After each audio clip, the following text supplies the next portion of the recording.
India's first and only non-political, people-driven platform grounded in the core value of just one thing, that is nation first.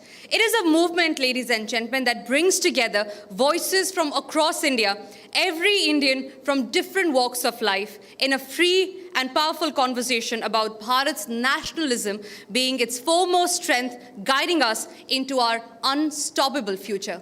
Bharat का भविष्य कैसा होगा, इस बारे में हम चर्चा करेंगे और हम सभी यहां से एक विचार लेकर जाएंगे कि भारत ही सर्वोत्तम है, राष्ट्र ही सर्वोपरि है। इस देवाक्य के साथ हम आगे बढ़ेंगे। इस कार्यक्रम की हम शुरुआत करेंगे। मैं आप सभी से अनुरोध करूंगा कि आप अपनी जगह पर खड़े हो जाएं नेशनल एंथम के लिए।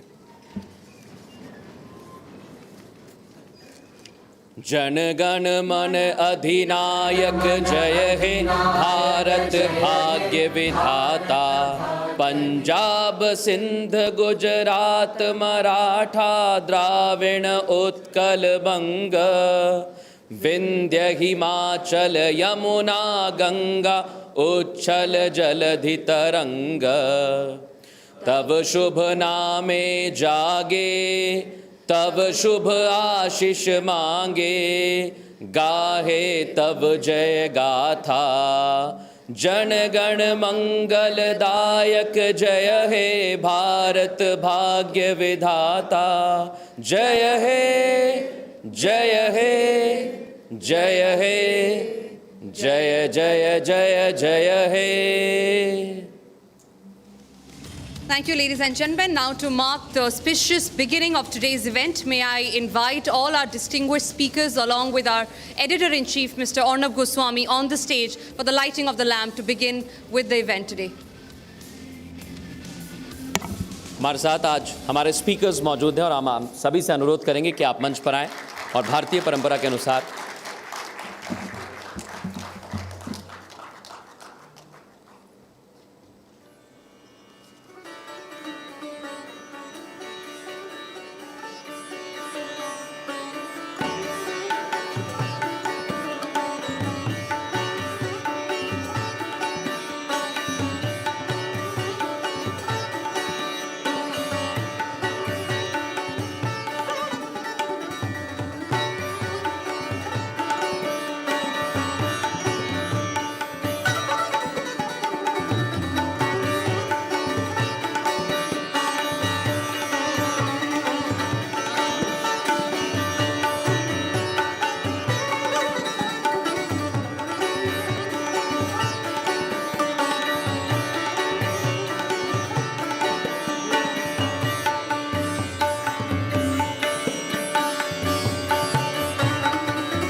आप सभी का बहुत बहुत धन्यवाद।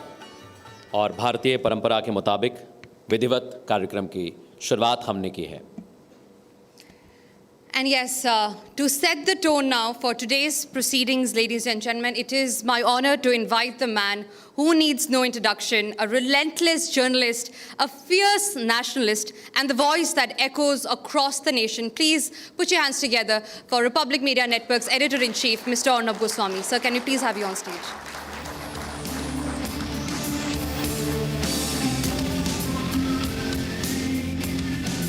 Thank you, Tanisha and Mridul, and a very warm welcome to everyone for the third edition of the Nationalist Collective. Thank you very much for being here this afternoon.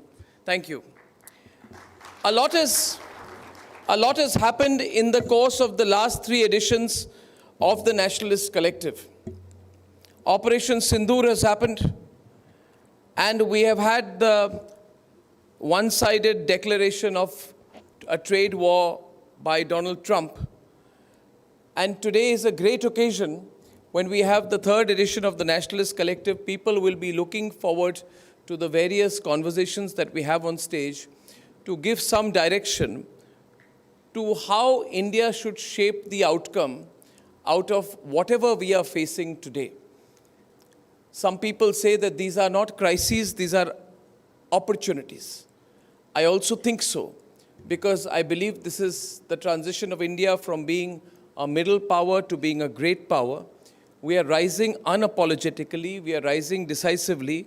If you look at our economic performance over the last 4 months, it tells you a different story of overtaking Japan, becoming the third largest economy in the world, already in effective terms, in purchasing power parity terms, growing in terms of reducing income inequality.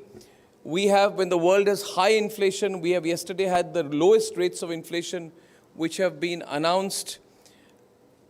And so there's a great effort towards taking India towards its eventual destiny. Today's conversations are shaped by decision makers. We are very privileged to have a Lieutenant General among us who has headed the strike corps and is now at the highest echelons. And today I'm very grateful to the Indian Army, sir, and to the Chief of Army Staff, who I met a month back, that he has sent you to represent the Indian Army at this event. We're grateful to you, sir. We also have with us many other speakers. I'm not mentioning all, but we have Sanjeev Sanyal, who's an advisor to the Prime Minister on economics. So we will get both a strategic and an economic perspective. The only takeaway that I would like this event to have is that as nationalists, we must also be realistic about the challenges that we face. We don't want to be an India that waits for others. We want to be an India that sets the tone. Is it possible, given everything that we are going through, is it possible for India to rewrite the global script? How will we compete in a changing world where suddenly, if you think last 6 months, what has happened is this relative insulation. We thought that we will get 3 to 4 to 5 years till we catch up with the rest of the world, and then we will talk to the rest of the world on our own terms. Operation Sindoor has taught us that the world does not wait for you. Challenges come, your enemies are ever there, and you have to be ever vigilant. We will not get 4 to 5 years to prepare. Neither will our economy get 4 to 5 years to become more resilient and strong. As they say in Sanskrit, Subhashya Shighram, whatever you have to do today. So this edition of the Nationalist Collective should have the same spirit of Subhashya Shighram. What is it that we can do today? Not what it is that we need to do 5 years from now. We have inspirational speakers. We have great nationalists. And I request all the speakers to come together and contribute towards that discussion, so that everybody who is watching today's event at home, here, on streaming, or anywhere in the world knows that there is an intent to change things and to change things fast. So if I was to ask to wrap up, what would be the theme of today's event? It should be Nationalist Collective Subhashya Shighram. Jo karna hai, abhi karne ki zarurat hai, so that we can bring history closer to us rather than wait for history to be rewritten by us one day. And I wish you all the best. I will be hooked today at today's event, because these will be deep and important conversations. Nationalist Collective has grown. Now we have members of Nationalist Collective coming to our channel, coming as speakers. I recently had a young boy, I think he was 18 or 19 years old, and he was from Mumbai, and he said, I'm a Nationalist Collective member. He came on my show, and I can tell you one thing. The systematic way in which he hammered the Pakistanis. On my program, on a live program, he had a Pakistani retired general, Pakistani policy makers, economists on the other side, and he was cool and calm. Similarly, in another event where we opened up the lines, we had a member of the Nationalist Collective from Mumbai, and he started reeling figures about the comparison between Pakistan's economy and India's economy. And I asked him at the end of it, I asked him, sir, if you don't mind, I ask you, what do you do? Because the Pakistanis had no response to this person. I thought he's a highly trained economist like my friend Sanjeev Sanyal. He said, Arnab, I work in real estate in Bangalore. Thank you for giving me this opportunity to speak.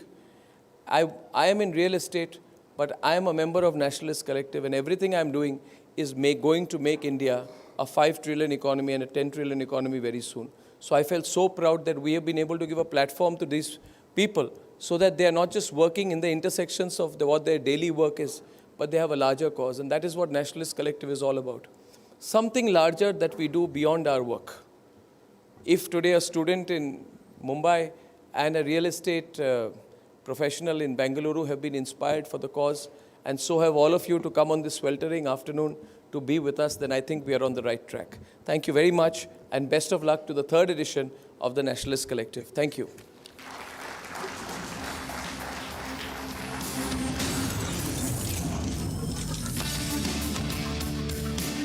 बहुत बहुत धन्यवाद। आपके विचार आगे तक जाएंगे, और जैसा हम कह रहे हैं कि राष्ट्रवादी समूह है, राष्ट्रवादी अलग हम लोग जगा रहे हैं, और ये दूर तक जाए, यही हमारी एक कोशिश है। तो आज के हम पहले सेशन की तरफ बढ़ेंगे, और आज हम एक ऐसे सत्र की ओर बढ़ रहे हैं जिसमें बात होगी दुनिया की बदलती राजनीति की, इतिहास से मिलने वाले अहम सबक की। हमारे साथ हैं एक प्रतिष्ठित अर्थशास्त्री, इतिहासकार और नीति विशेषज्ञ। Please welcome mister Sanjeev Sanyal, member of Prime Minister's Economic Advisory Council, presenting World Order in Flux, Lessons from History. Welcome, sir. Over to you. Thank you very much. Big congratulations to Republic TV for putting together the Nationalist Collective.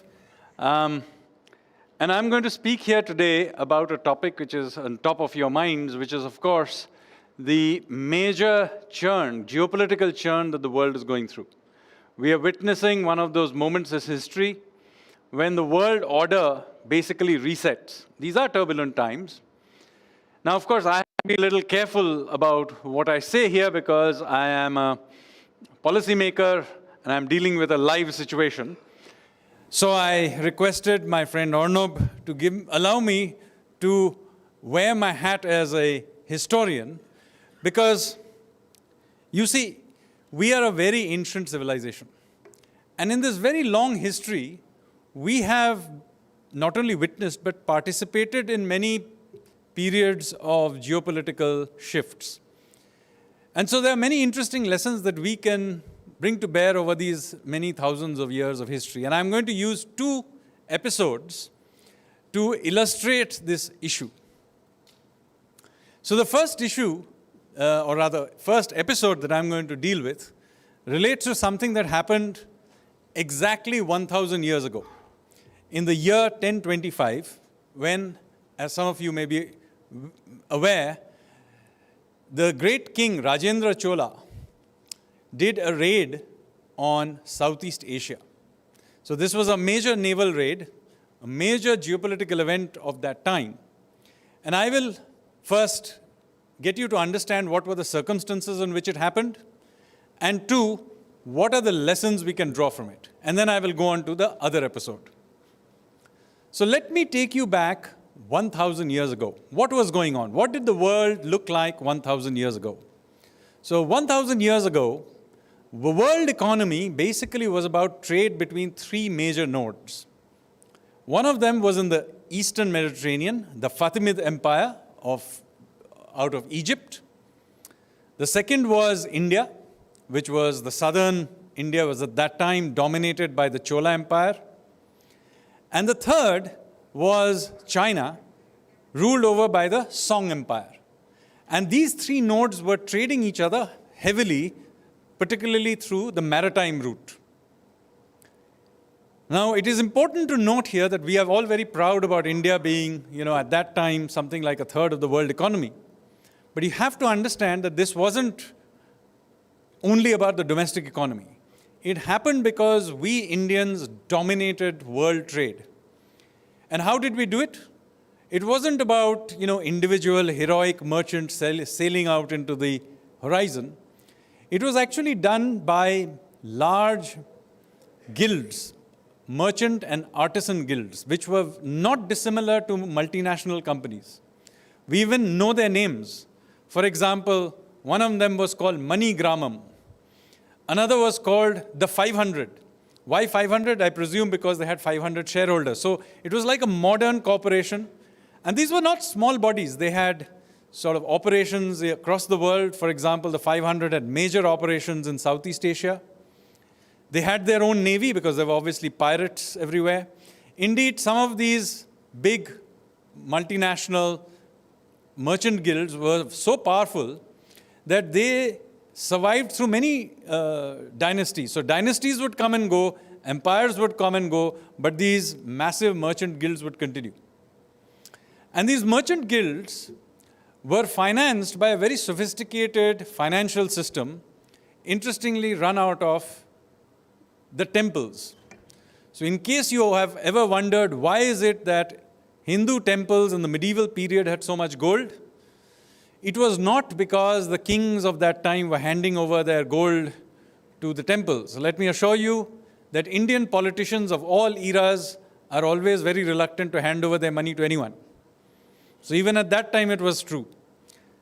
The reason Indian temples, Hindu temples had so much money was because they functioned as banks and venture capitalists who were financing these merchant and artisan guilds to build out this massive merchant, what I would call an export-led model of growth. So this was what allowed this domination of this global economic system. Now, a series of events in the early 11th century threatened this. So what happened is, you have to know that a lot of this trade was happening between India through Southeast Asia to China, Korea, Japan, and so on.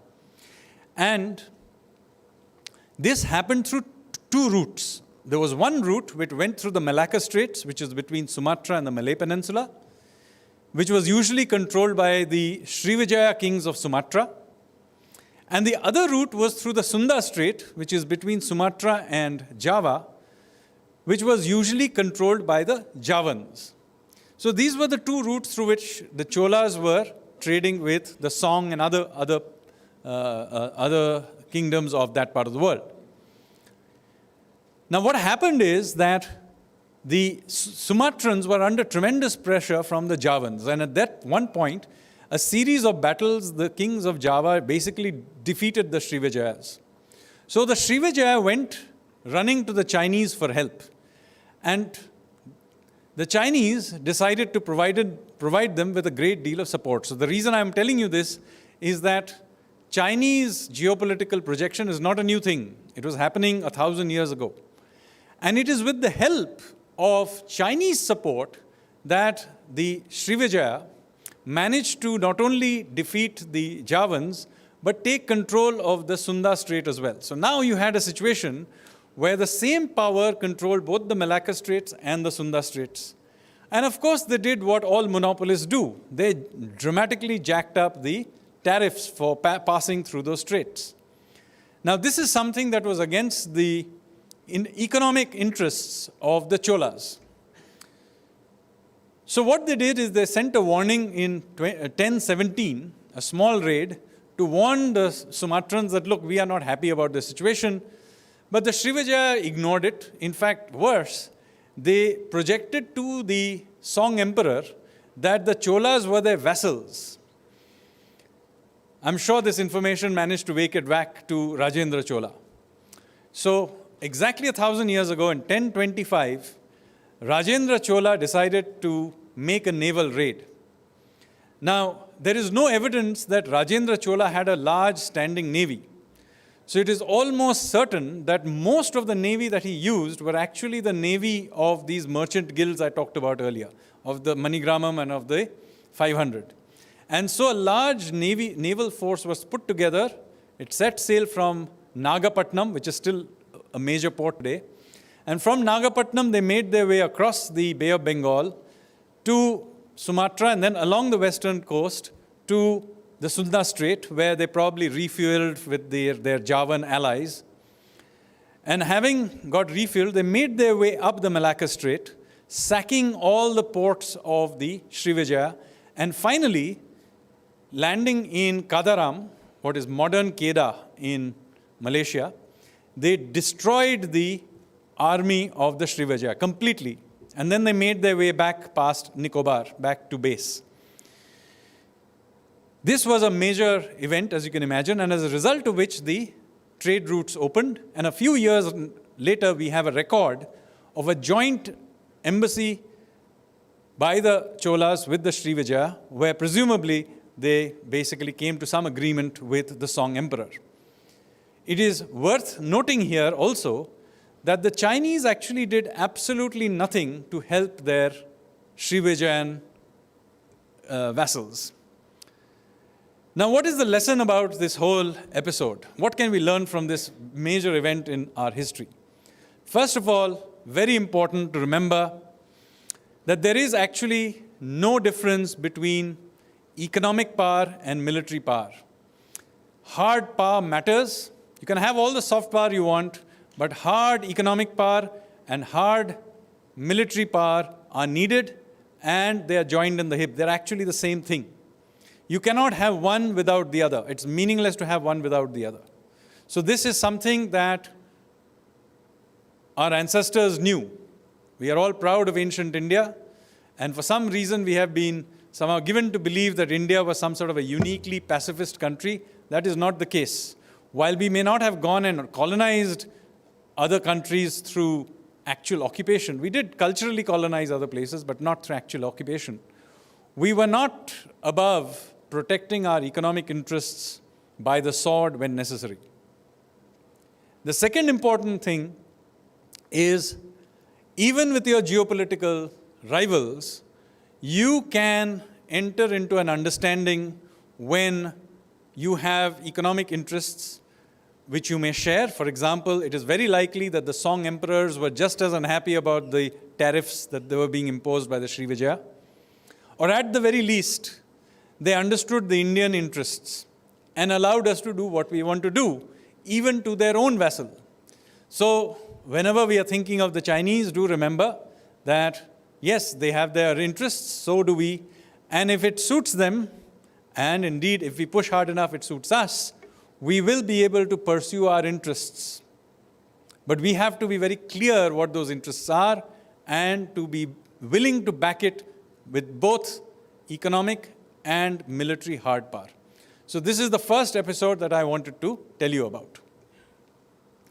Now, this economic system that I described unfortunately fell apart in the early 13th century.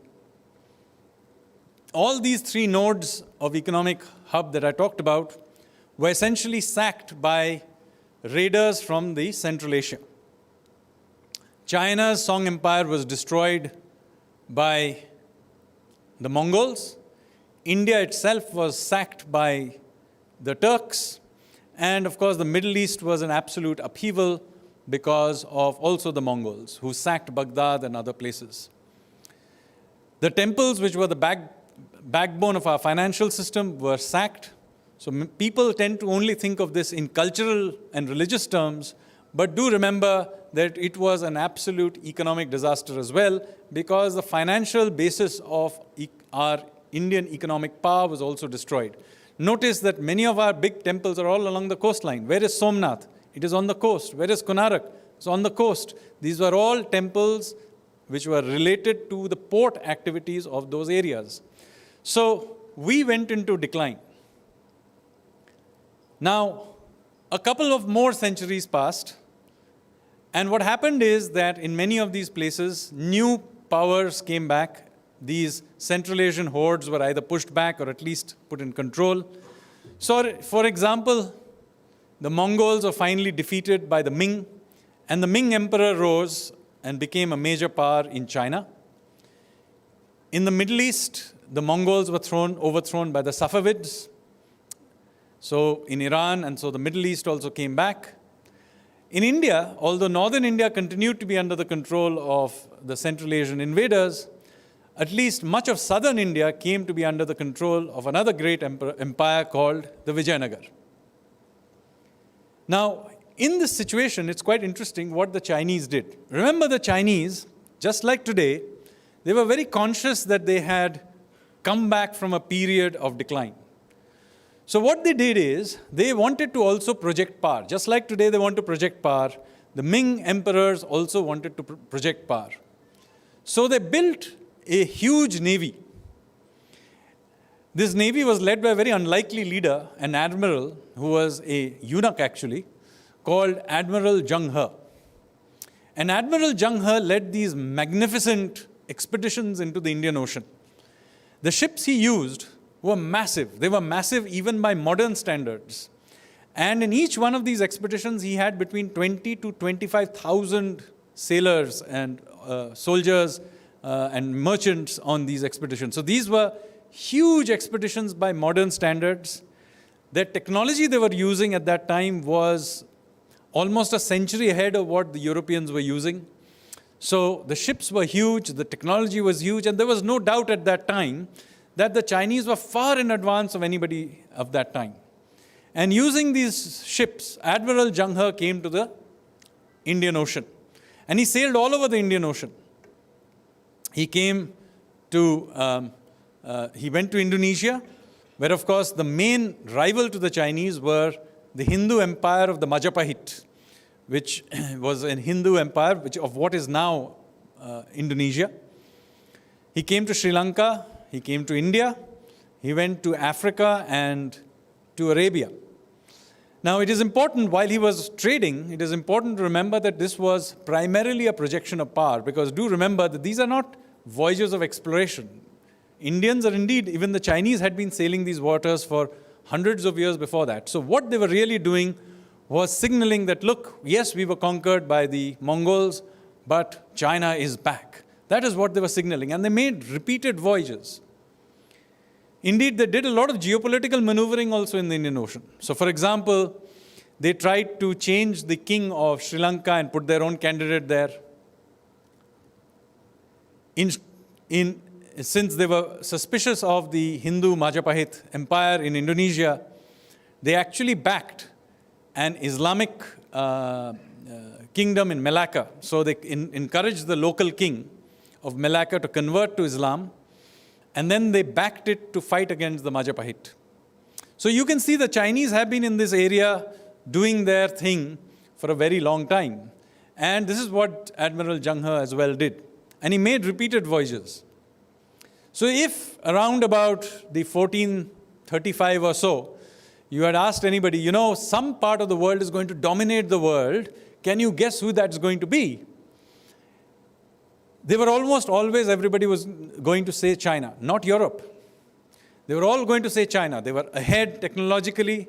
They were already geopolitically powerful. They had taken over large parts of the world's oceans. So, you know, everybody would have said, you know, next few centuries belongs to China. But then something very interesting happened. You see, the Ming emperor died, and a new Ming emperor came to the throne.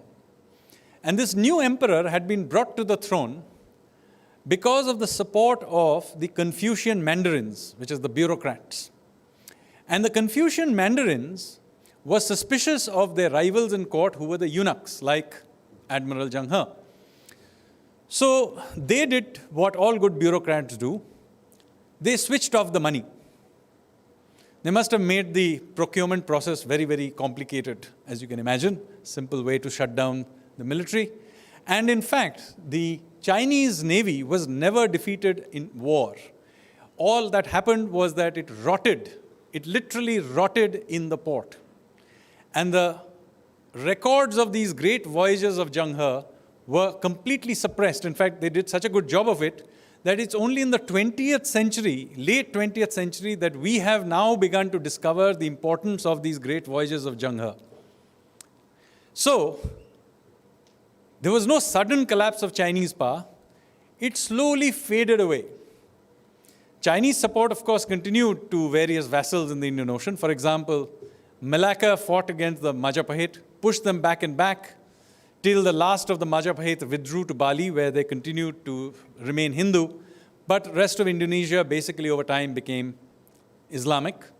As I said, the Islamization of Southeast Asia was a Chinese geopolitical project. Not many people know this. In other parts of the Indian Ocean, the withdrawal of the Chinese led to a vacuum. And into this vacuum, a new power turned up, the Portuguese. So this is the environment in which Vasco da Gama turned up with just 3 ships. Now, in case you wondered, how is it that this small power, Portugal, which was not even a major power in Europe, turns up in the Indian Ocean and basically takes it over within a decade or 2? The reason it was able to do this is because the Chinese had been there before them. They had knocked out all their rivals and then just walked off, leaving a vacuum which the Europeans just happened to fill up. So this leads us to some of the great lessons of history. What are those lessons? First of all, be very wary of bureaucrats. As you can see, that you can have all the geopolitical ambitions in the world, but it's your internal politics that will do you in. And this is what happened to the Chinese. I'm not just including the bureaucrats, I meant that facetiously, of course, but your internal dynamics matters a lot more than you think, even if you happen to be a great power. So today's great powers, whatever that's happening to them, is driven largely by their own. They don't have to be necessarily defeated in war. It is their own dynamics which will lead to their downfall. Second, it has a very important lesson to India. Remember that between the decline of the Chinese and the coming of the Portuguese, there were several decades empty. Now, why is it that the Vijayanagar Empire, the Indians, did not fill it out? This was, after all, an empty space. The Vijayanagar Empire was a very prosperous empire with a long coastline and indeed very much aware of benefits of coastal trade because its own wealth was based on maritime trade. And yet the Vijayanagar emperors made no real attempt to create a big navy or project power. Look at the change in attitude between Rajendra Chola and Vijayanagar Empire. Now, the Vijayanagar was a great empire indeed, but it did not lead to a re-establishment of Indian economic, military or civilization power. It was at best a holding job. They were holding on, but it didn't help. Retreating behind the walls never helps. That's what the Chinese discovered. Having the Great Wall of China hadn't helped them against the Mongols, and it didn't help them later on against the Manchurians.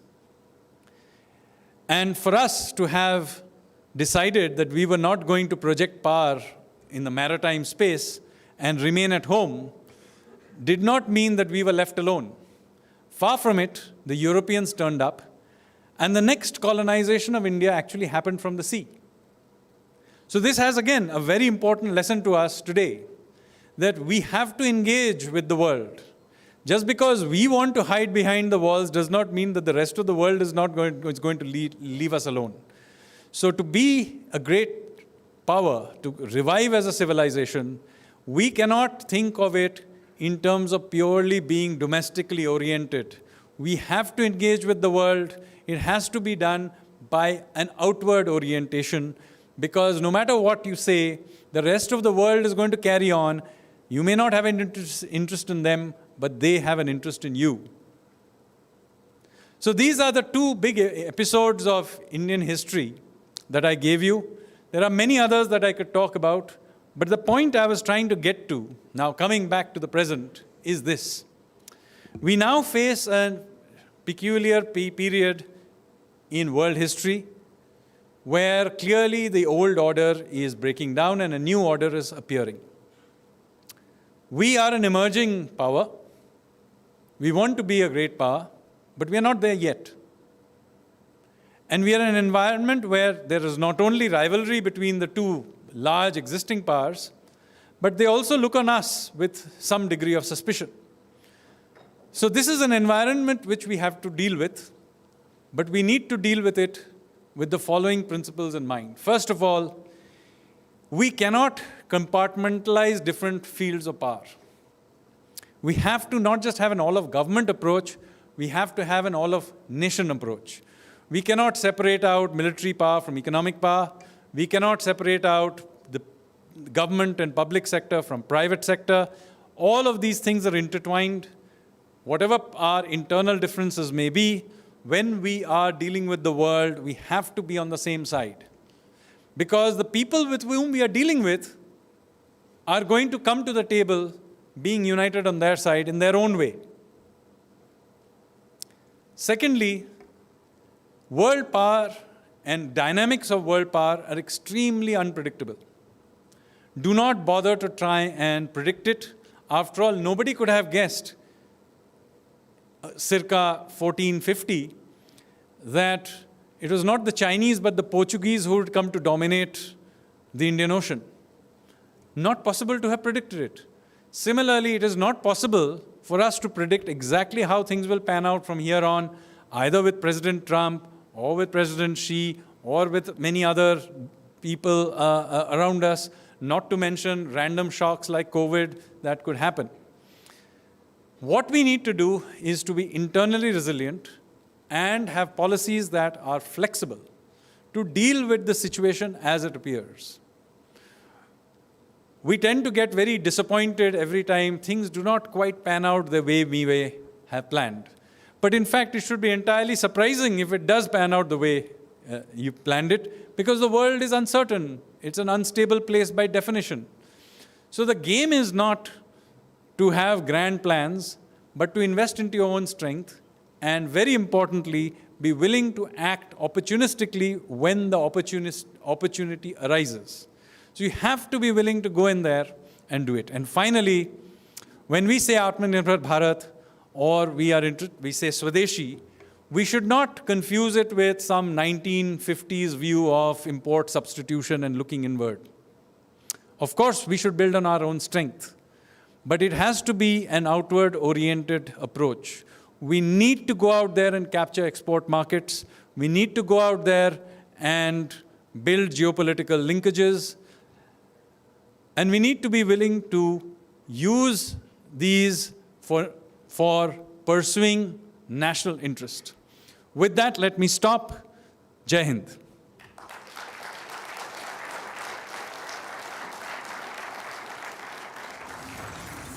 Is there time for question and answer, or how does it work? Yeah? Okay. So maybe a few questions from the audience.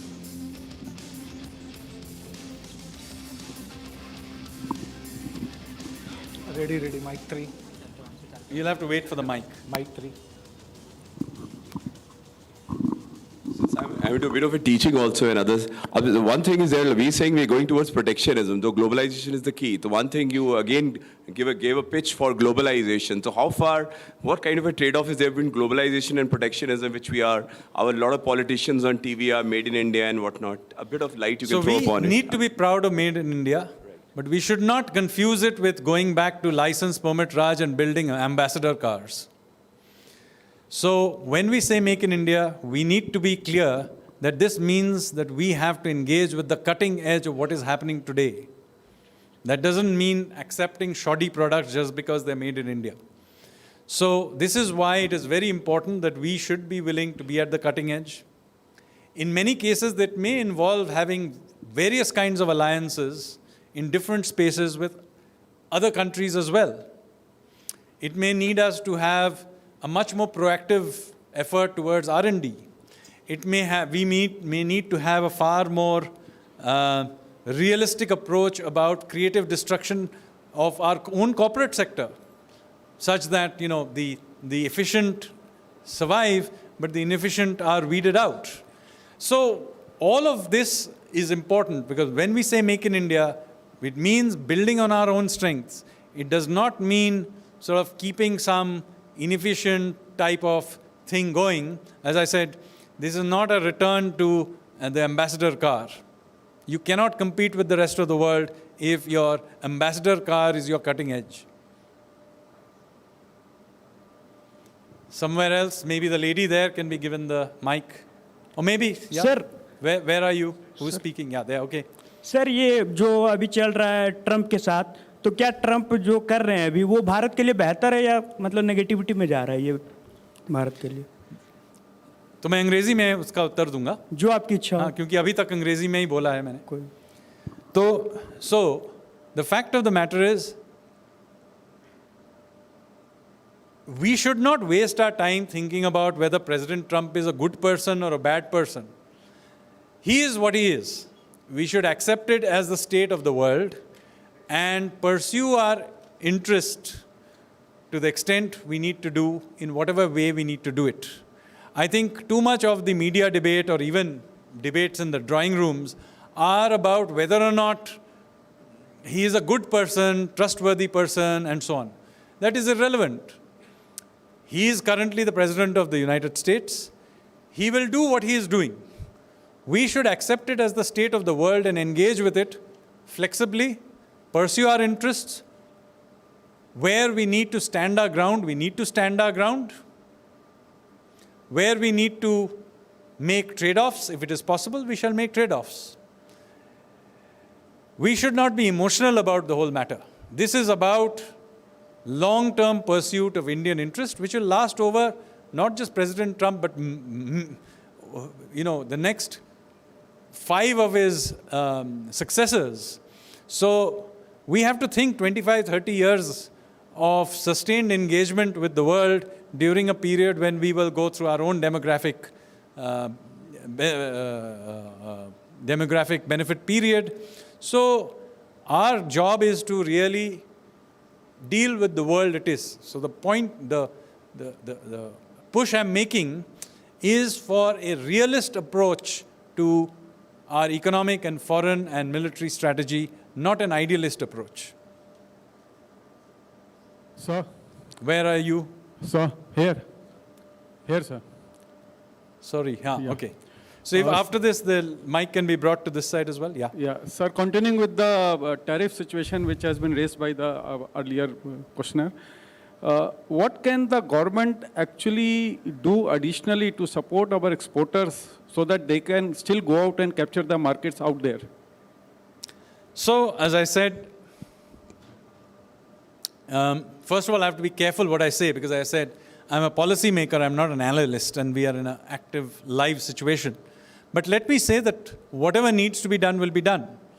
We have announced before where deregulation needs to be done, it will be done. If financial support is needed in some fashion, that will be provided.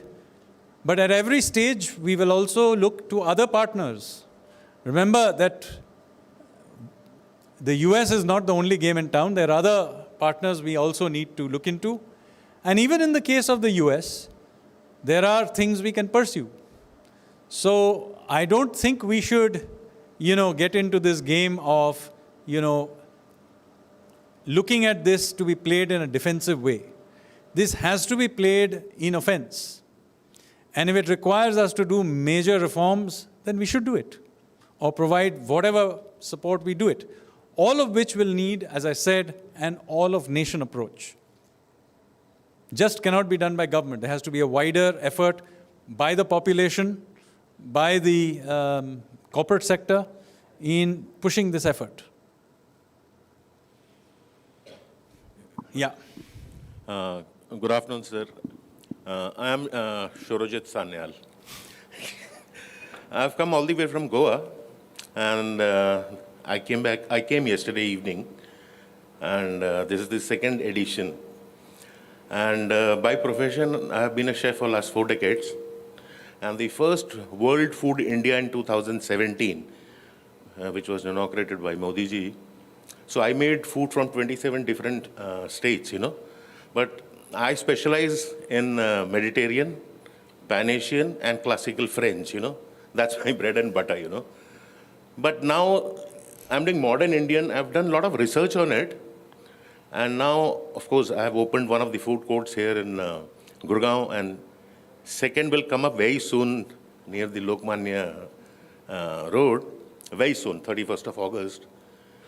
So there I have stressed a lot of, Dadima's food, like the Konkan belt, where I live in Goa. So it's a 2,000-kilometer stretch.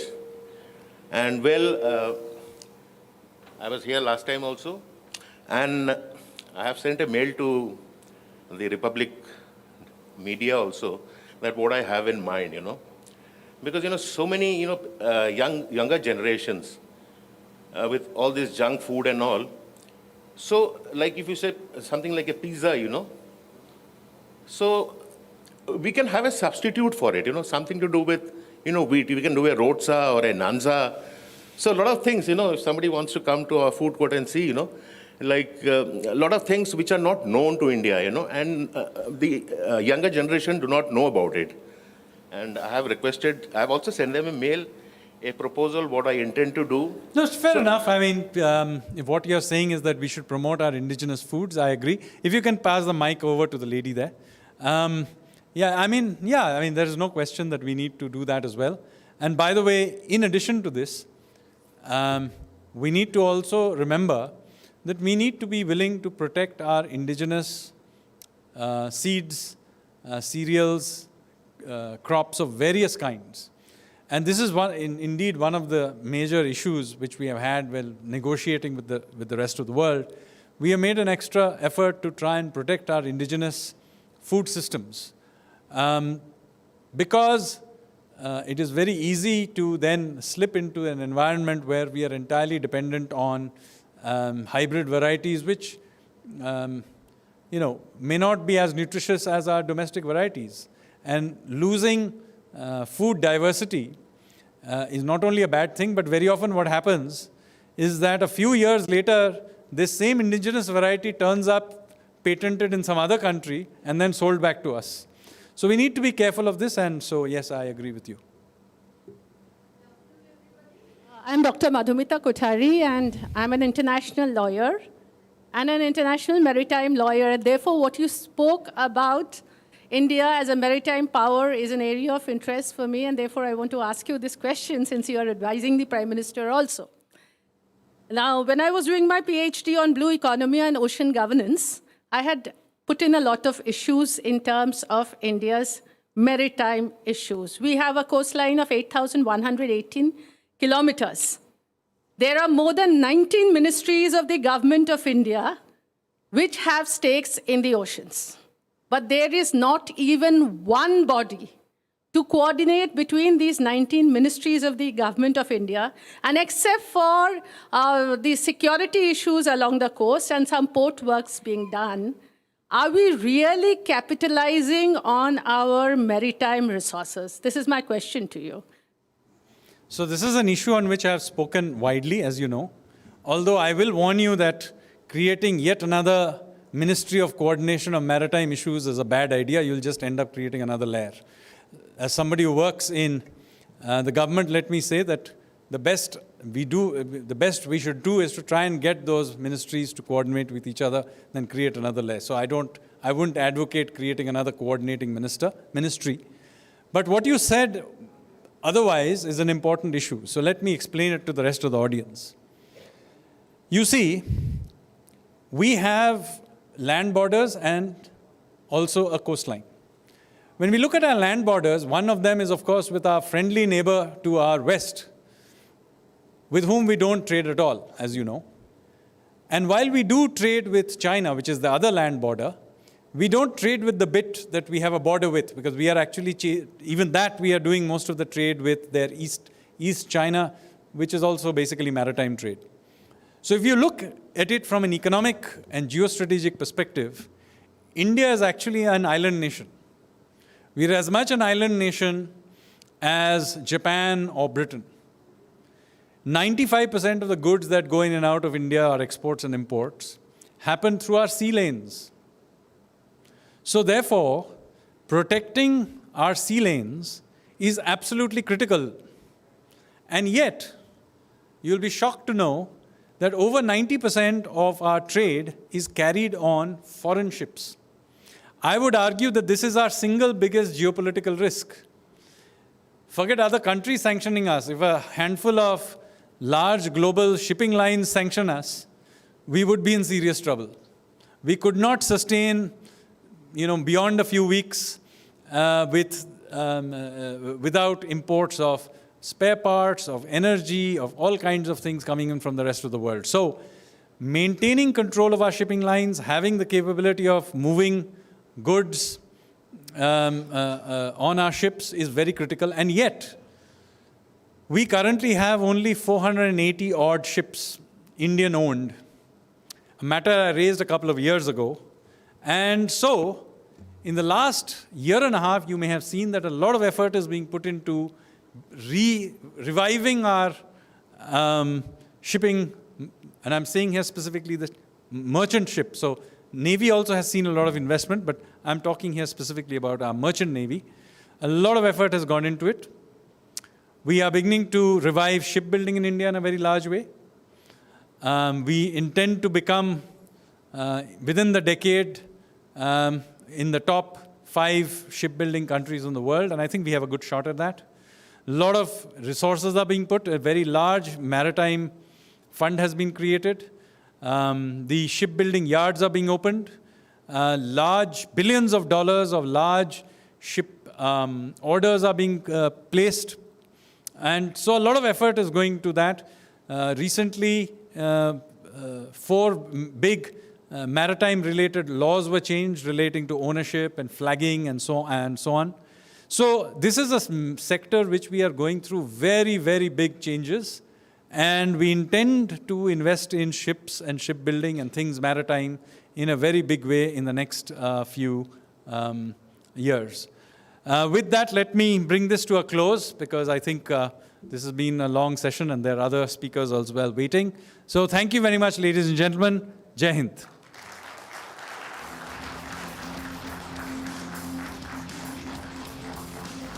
Mr. Sanjeev Sanyal, I request you to please stay with us for some time, because there's just one thing that's missing.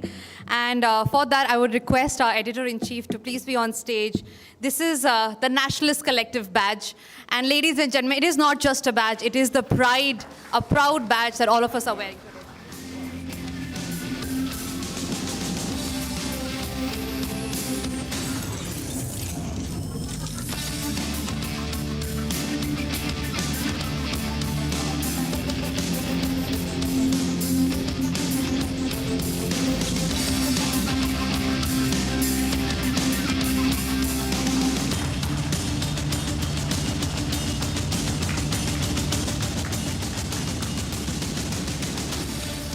Thank you very much, sir. That was a very insightful session and a wonderful question-answer round.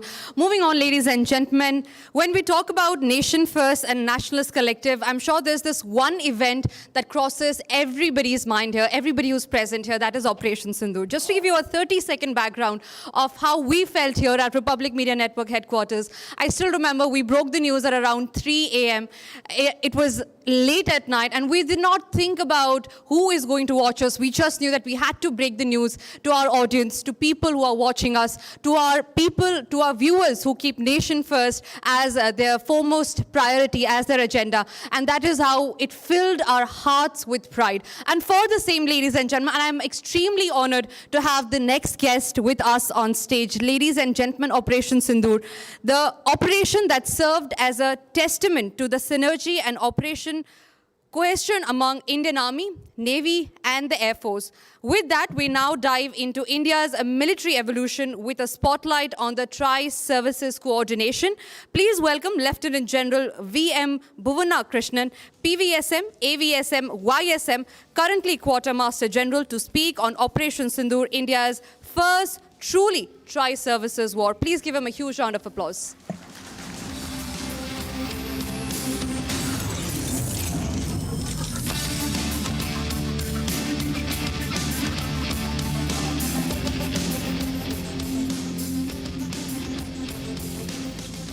Good afternoon, everyone. A very proud and happy Independence Day to each one of you. It's an honor to be amongst all of you, and thanks, Mr. Arnab, for inviting me to represent the Indian Army over here. As our ancient civilization and a young nation celebrates its Independence Day today, Conclave is very apt, a day of reflection and renewed pledge for each one of us. I shall touch upon briefly on nationalism, nation building, and Indian Army's role. And I shall take on questions at the end of my talk. What is nationalism? From my perspective, it's a sense of pride in shared history, values, beliefs, struggles rooted to an identified territory.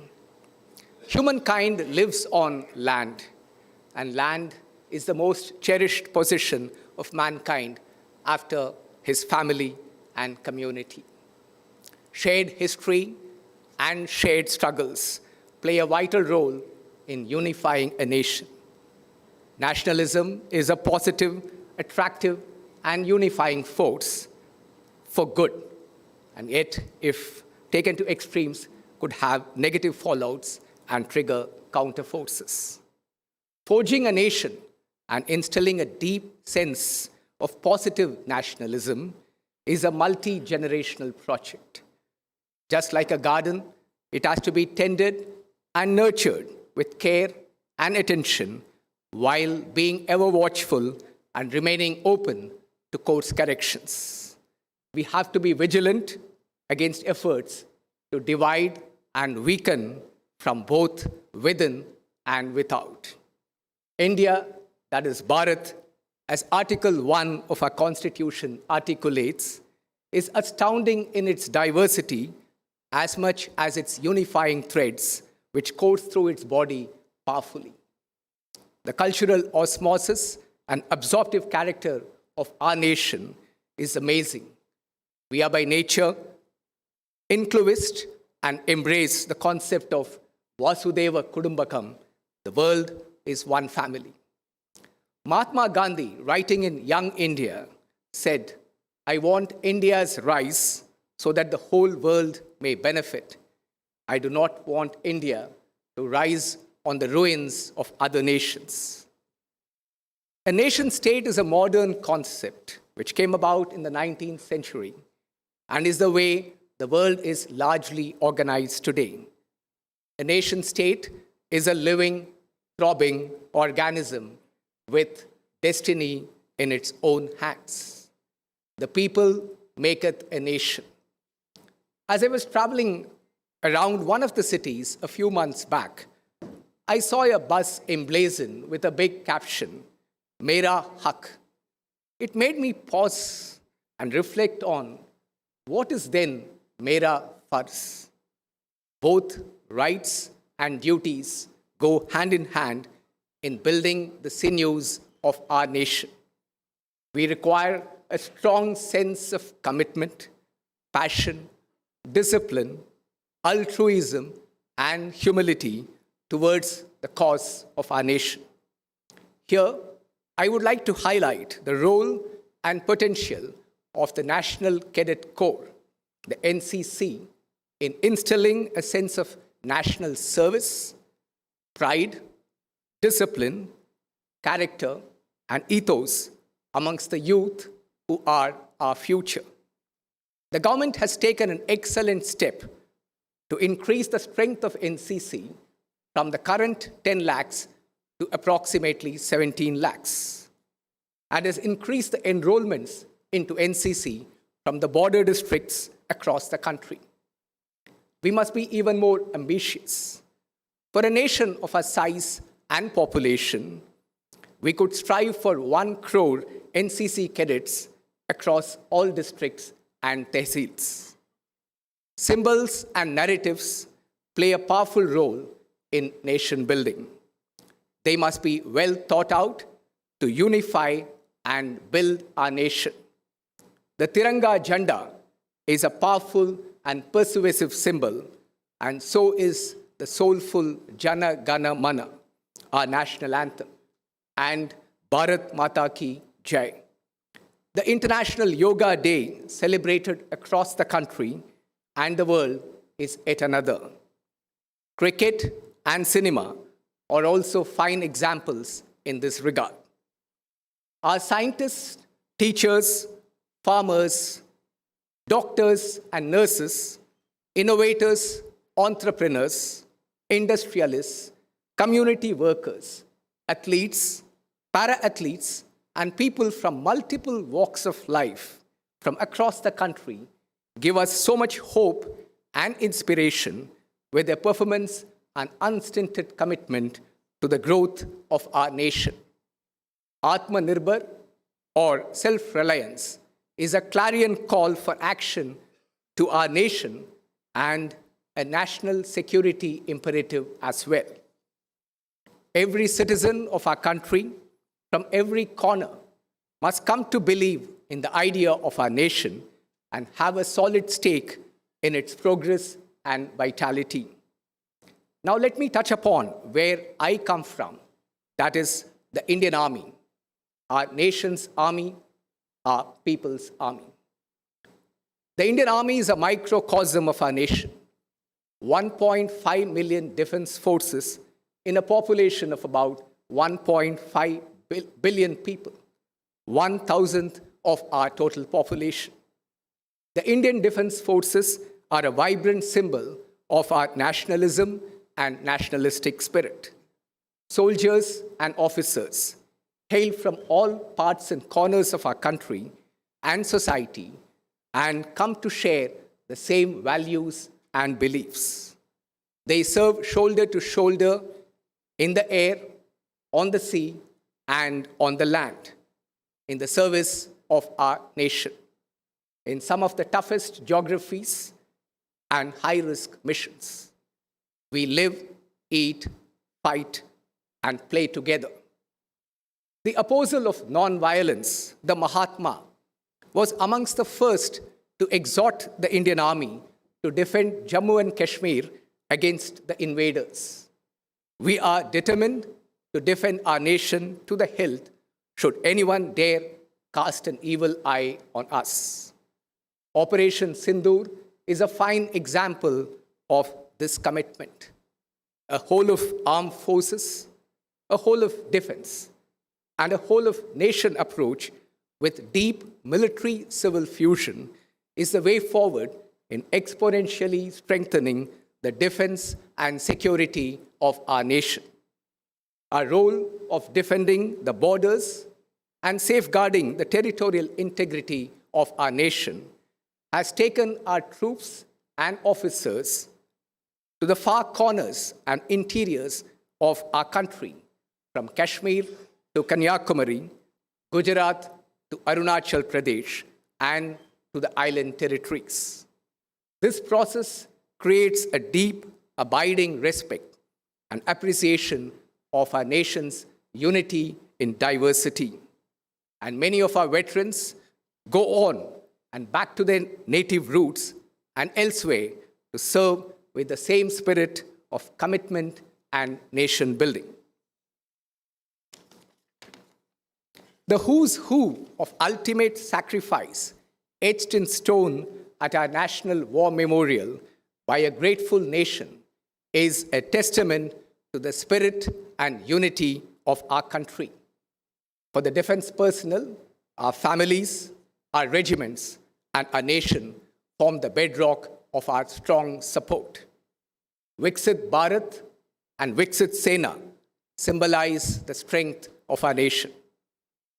On this Independence Day, our gratitude to our nation, our families, and more importantly, to our freedom fighters and their families for their sacrifices which made this day possible for each one of us.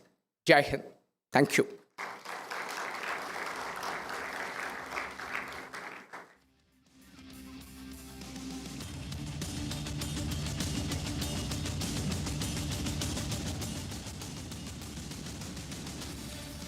Before we move on to our next session, we are running short on time, but we'll take one question.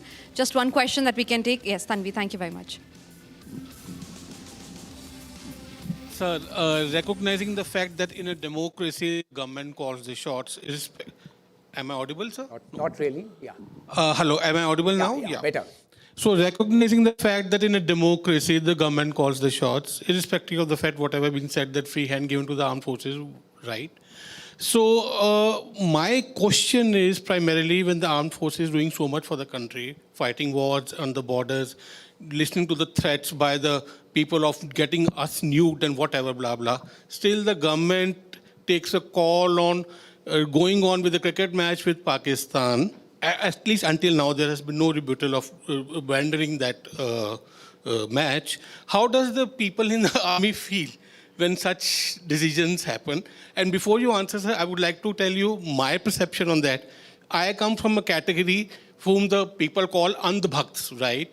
So I have tweeted it to the PM also that since no decision is being taken to withdraw from the upcoming match, so you leave us in a way like we are na ghar ke na ghat ke because our opponents taunt us. So that's what we want to understand, that how does the army feel about it? Well, I think the government had given us a free hand, and I think the nation takes its call as to what we should do at different points in time. And therefore, I think both the armed forces and the nation are together in these decisions. Thank you. Thank you. Yeah. Yeah, sure. Yeah, please.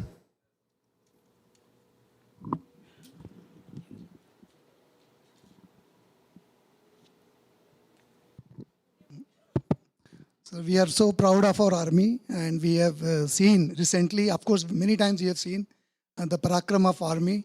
We have defeated a country like Pakistan multiple times. And recently we have shown the world what kind of power we are, even in military. So my question to you, because you are from army, sir, is that Indian army is so disciplined, but in Pakistan we have highly indisciplined, Mufata kind of, army chief. How these kinds of people go to that level, and what is the treatment they deserve? Do they have the right to live when they threaten the whole world? That too sitting in America, right? That we will annihilate the whole half of the world, including India. How these kind of people, go to this level, and what should be the treatment with them immediately? Well, because they are big, risk to the whole world.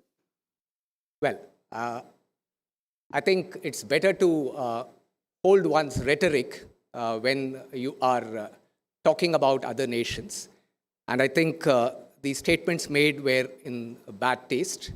And the only thing we would assure the nation is that the Indian Army would make its weapons talk when the time comes. Thank you.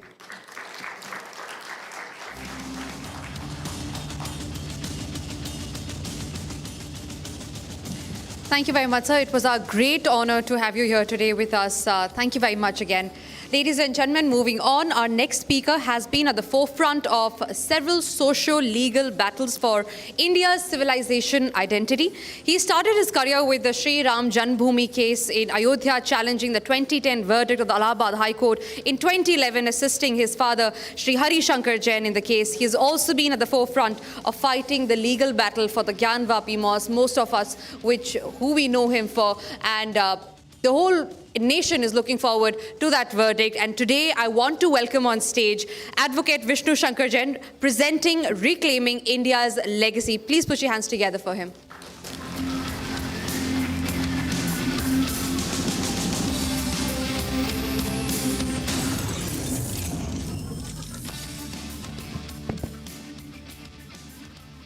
A very good afternoon to all of you, and I'm very thankful and honored to be a part of this Nationalist Conclave, and it's a great honor and privilege to be here.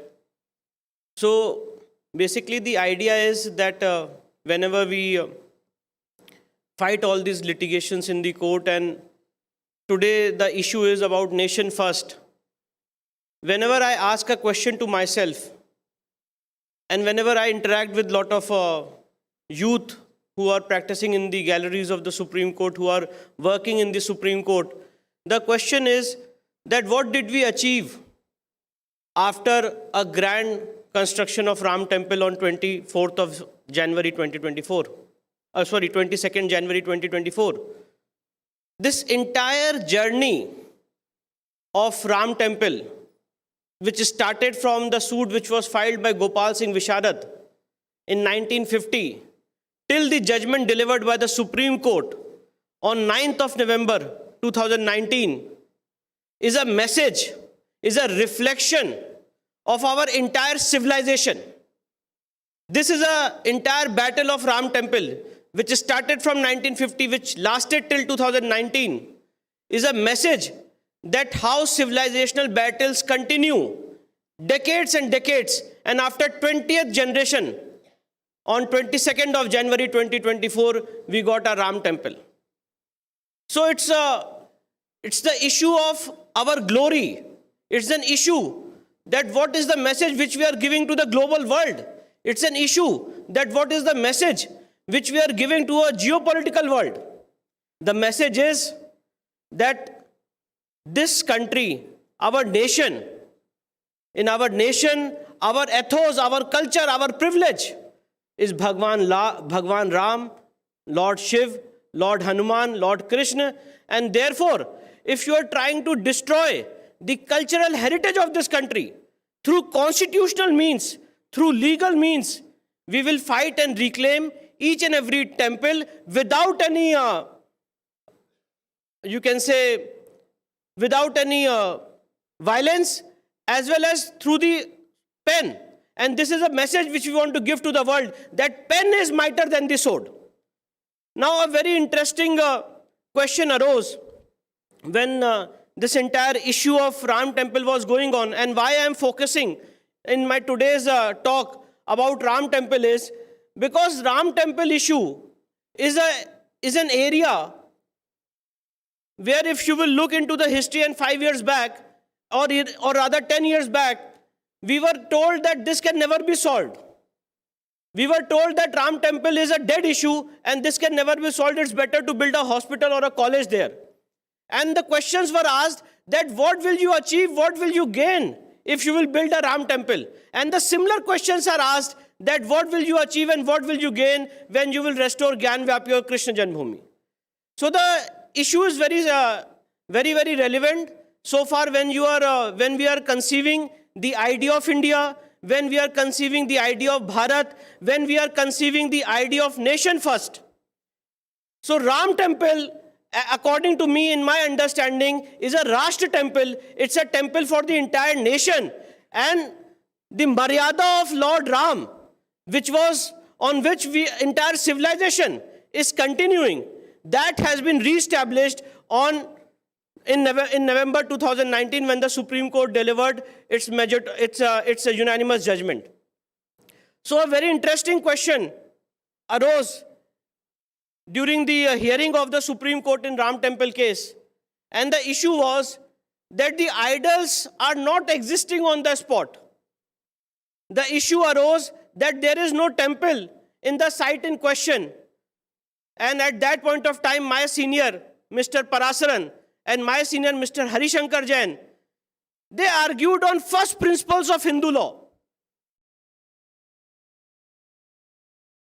3 very authoritative books which are written on Hindu law.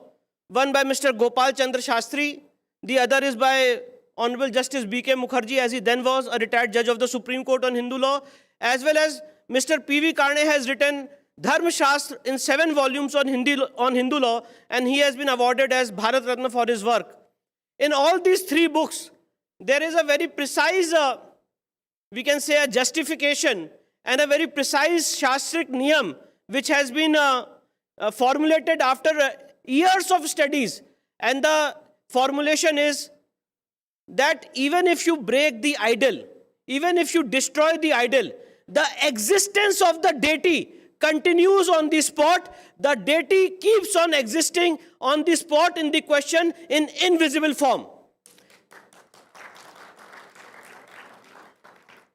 So suppose an invader in the past, in the fervor of his ideas, destroyed a temple, destroyed an idol.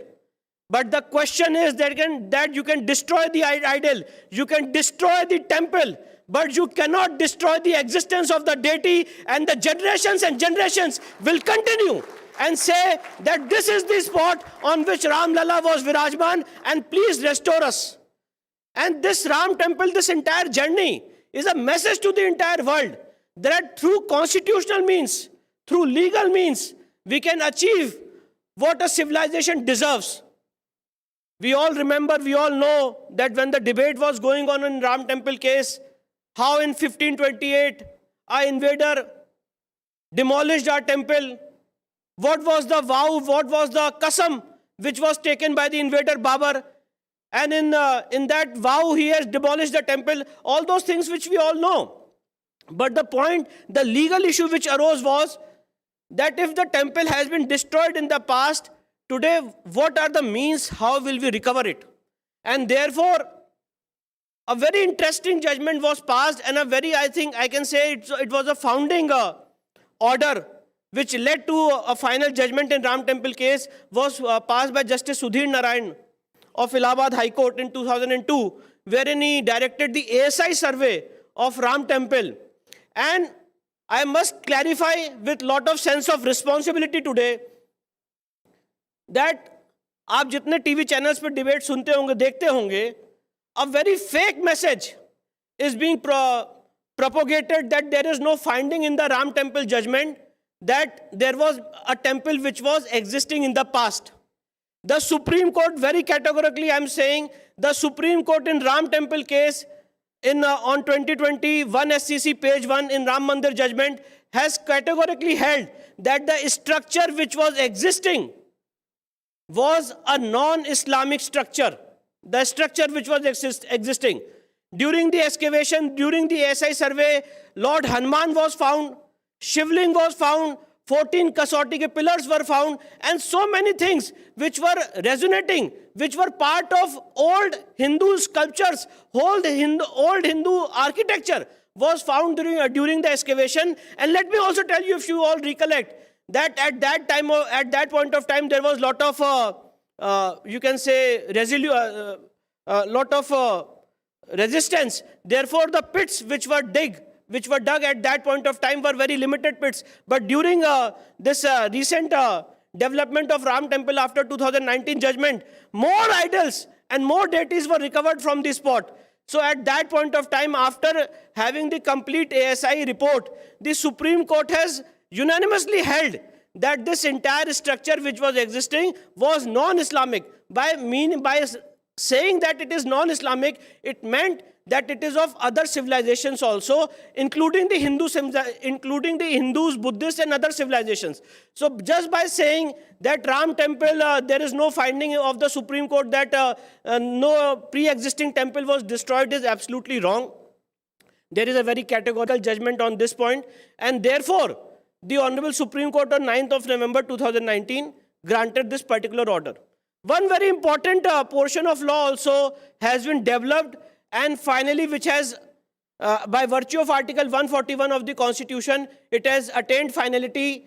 That is, that the existence of the deity continues, and Hindu deity is a juristic entity, and it has a right to sue, and it can be sued. So these are very important portions of Ram temple judgment which was delivered by the Supreme Court. And with the idea of nation first, with the idea of a civilization, I was, when I was having a conversation with my father, Sri Harishankar Jainji, that, and kindly see, this is such a beautiful issue which we all must understand as a civilization, that when Ram temple was destroyed in 1528, was there any message given by our ancestors that you go and recover the temple?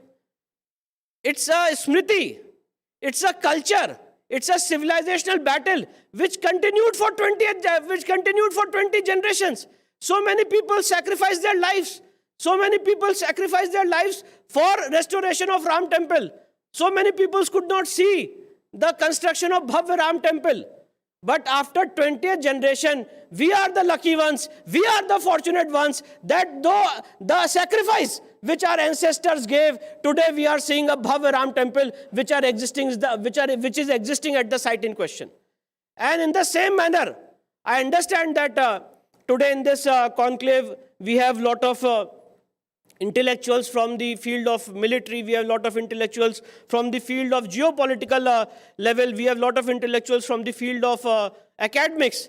But kindly understand and appreciate that when we are talking about nation first, when we are talking about to build a nation, we must know that we cannot build a nation on the interest after sacrificing the interest of the majority community.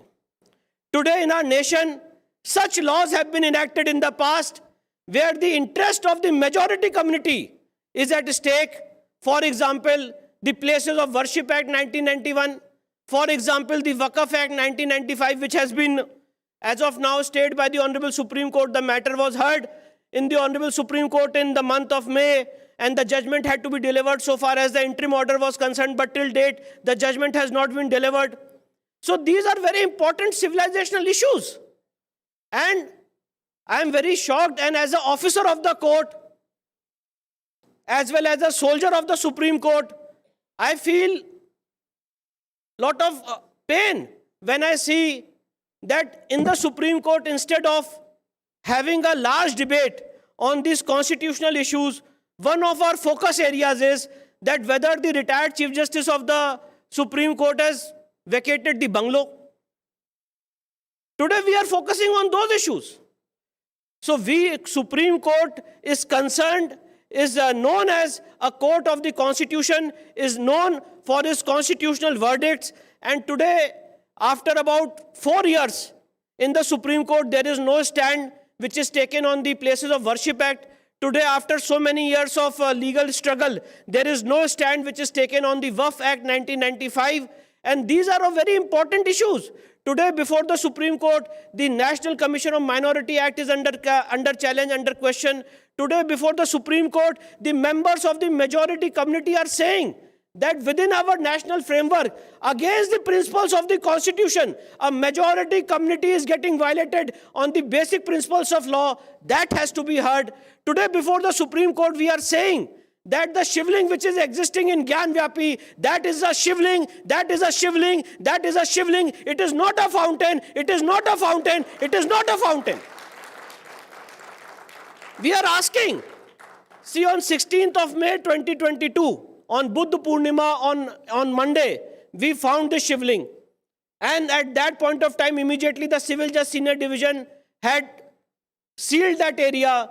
And why I am raising this issue of shivling in Gyanvapi? Because this is the root of this entire civilization.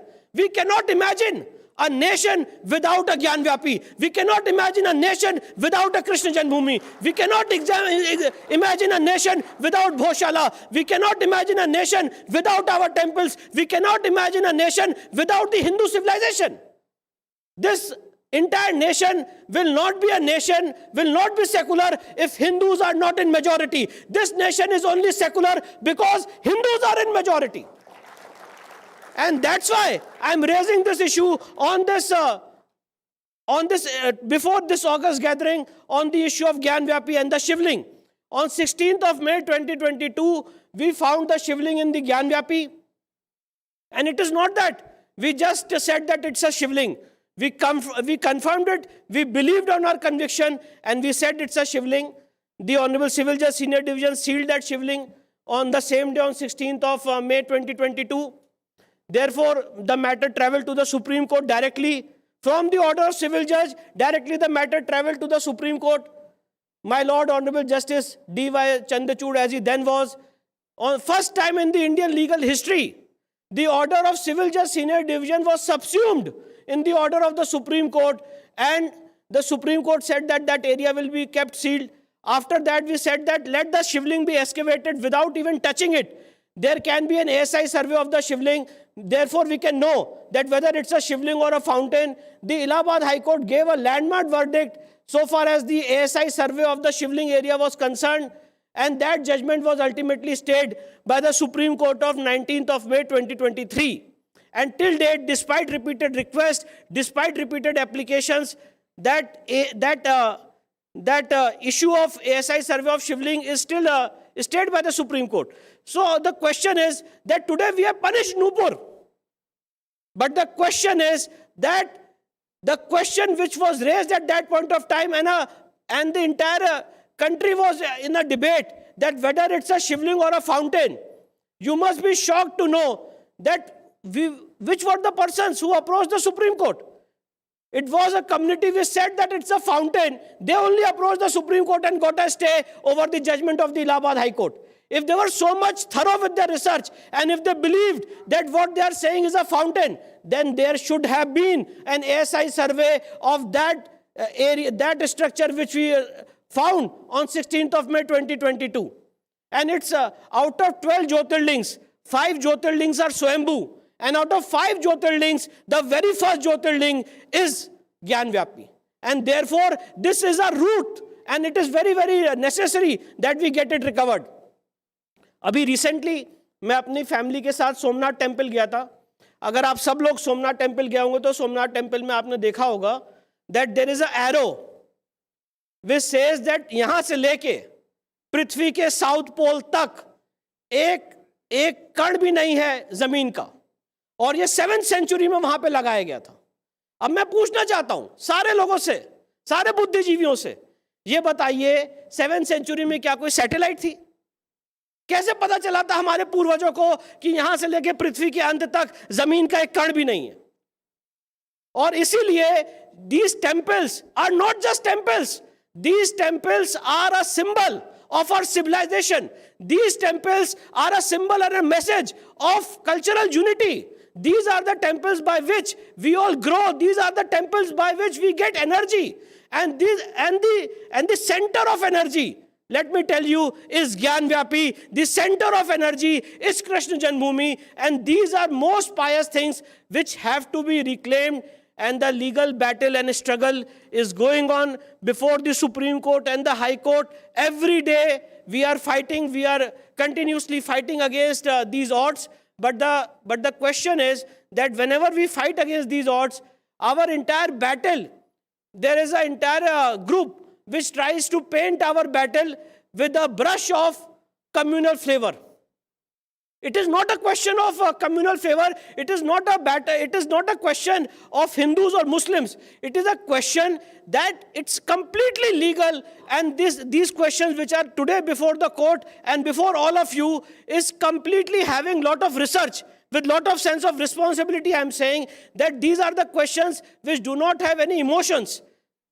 So far as court of law is concerned, these are the questions which are pending in the court of law, has lot of research, Shastric research it has historical research, it has documentary evidences, it has oral evidences, it has archaeological survey of India evidences, and therefore, so far as Gyanvyapi Bhojshala is concerned, in these two sites, through detailed archaeological survey, in Gyanvyapi the ASI report was of 90 days, and on Republic only on the first time the ASI report was broken with Mr. Arnab Goswami. He had broken that report as to what are the conclusions of the ASI so far as the Gyanvyapi is concerned. In Bhojshala, after 99 days of survey, a categorical report has come. And let me tell you, the report of Bhojshala and Gyanvyapi, so far as principles of law are concerned, so far as academic interest is concerned, is better than the report which was given in Ram Temple. So therefore, it has lot of research, it has lot of meaning to it, and when we are conceiving about an idea of Bharat, when we are conceiving about an idea of India, it is very, very important that we talk about the discrepancies, we talk about the discrimination which is there in the law, which is existing as on today. And therefore, I mentioned certain acts of parliament which are still existing, which are still there in the statute books. We must be aware of our rights, our issues. And the last issue which I want to flag, and then I will rest my conversation is, please, I request all of you that please have a look. And as a society, we must all think about the Pakistani refugees who have come, Pakistani Hindu refugees who have come from Pakistan. Some of them are staying in shelter homes in Majnuga Tila. Some of them are staying in shelter homes in various parts of the country. But their situation is very, they are in a very, very bad situation. And as a society, as a community, We all must help them. मैं अभी recently अपने इस पूरे advocate के career के दौरान अभी कुछ दिनों पहले मेरे से कुछ पाकिस्तानी हिंदू जो वहाँ से विस्थापित होकर यहाँ पे आए, मुझसे मिलने आए, और उन्होंने मुझे बताया कि कितनी बुरी स्थिति में वो आज यहाँ पे रह रहे हैं और क्या उन्होंने ताड़ना प्रताड़ना वहाँ पे झेली है। तो जो आज हम लोग का टॉपिक है, आज अगर आज we must be proud as a nation, we must be proud as a society that जब वो लोग वहाँ से यहाँ पे भारत में आए हैं, इतनी ताड़ना प्रताड़ना झेल के भी वो आज सिर्फ इसलिए खुश हैं क्योंकि वो इस यहाँ की सरजमीन में है। कम से कम अभी उनकी बहन बच्चियों के साथ बलात्कार नहीं हो रहा है, सिर्फ इसलिए खुश है। पर इस समय हमारी ड्यूटी है as a society, as a community, अपने उन भाइयों की मदद करने की जो वहां से बद से बदतर जिंदगी जी के आए हैं, और जिन लोगों को बहुत सारी बातें जो एक एकेडमिक इंटरेस्ट की हैं, वो जब उनसे मिलेंगे तो उन्हें समझ में आएगा कि ग्राउंड लेवल पे क्या हो रहा है, किस तरह से वहां पे भारी मात्रा में रेप किया गया उनकी आंखों के सामने, और आज वो वहां से अपनी इज्जत आबरू बचा के आए हैं और अभी भी उनके पास जॉब्स नहीं है, लाइवलीहुड नहीं है, शेल्टर्स नहीं है, जहां पे रह रहे हैं वहां पे हटाने के ऑर्डर्स किए जा रहे हैं कि यहां पे आप इलीगल रह रहे हैं। तो as a society, as a community, when we are developing the idea of India, हमें उन सारे लोगों को इंटीग्रेट करने की जरूरत है। सिटीजनशिप अमेंडमेंट एक्ट में हमने 2014 तक उनको नागरिकता दी है, पर 2014 के बाद भी करीब 1 करोड़ से ऊपर पाकिस्तानी हिंदू वहां से विस्थापित होकर आए हैं। उनको भी हमें मेन स्ट्रीम में इंटीग्रेट करने की, अपने भाइयों की तरह रखने की बहुत ज्यादा जरूरत है। तभी जाके हमारा जो आइडिया ऑफ इंडिया है, तभी जाके हमारा जो आइडिया है नेशन फर्स्ट, वो कंप्लीट होगा। क्योंकि वो लोग जिन्होंने अपने धर्म के आधार पे वहां पे ह्यूमिलेशन झेला है, आज उनको मेन स्ट्रीम में इंटीग्रेट करने की बहुत ज्यादा जरूरत है। आप लोगों ने मुझे इतनी धैर्यतापूर्वक सुना। I am really grateful and thankful, and Jai Hind and Namaskar to all of you.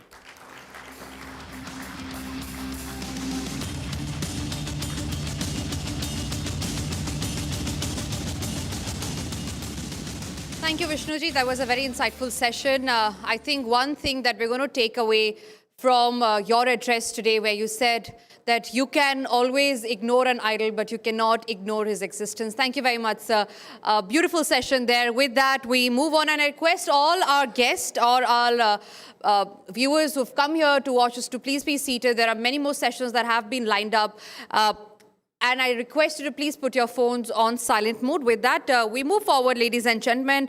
Our next speaker is a veteran from the Special Forces, known for both valor and insight. He says his mission is to inspire, educate, and equip people with the mindset and skills that are needed to excel. Whether you're getting ready to serve the motherland, leading from the front in your current role, or just adopting to a military attitude for success in your everyday challenges in your everyday life. With over 2 decades of experience in the Indian Army Special Forces, he is here today with us to share the essential lessons that can help you reach your goals with discipline and resilience. Yes, I am talking about none other than, and please welcome on stage Colonel Shivendra Pratap Singh Kanwar, who will speak on nationalism in New India, building a battle-ready nation. Thank you very much, sir. The stage is all yours. Are you able to hear me at the back? It's not working? No, it's not working. Yeah. At the outset, I would like to thank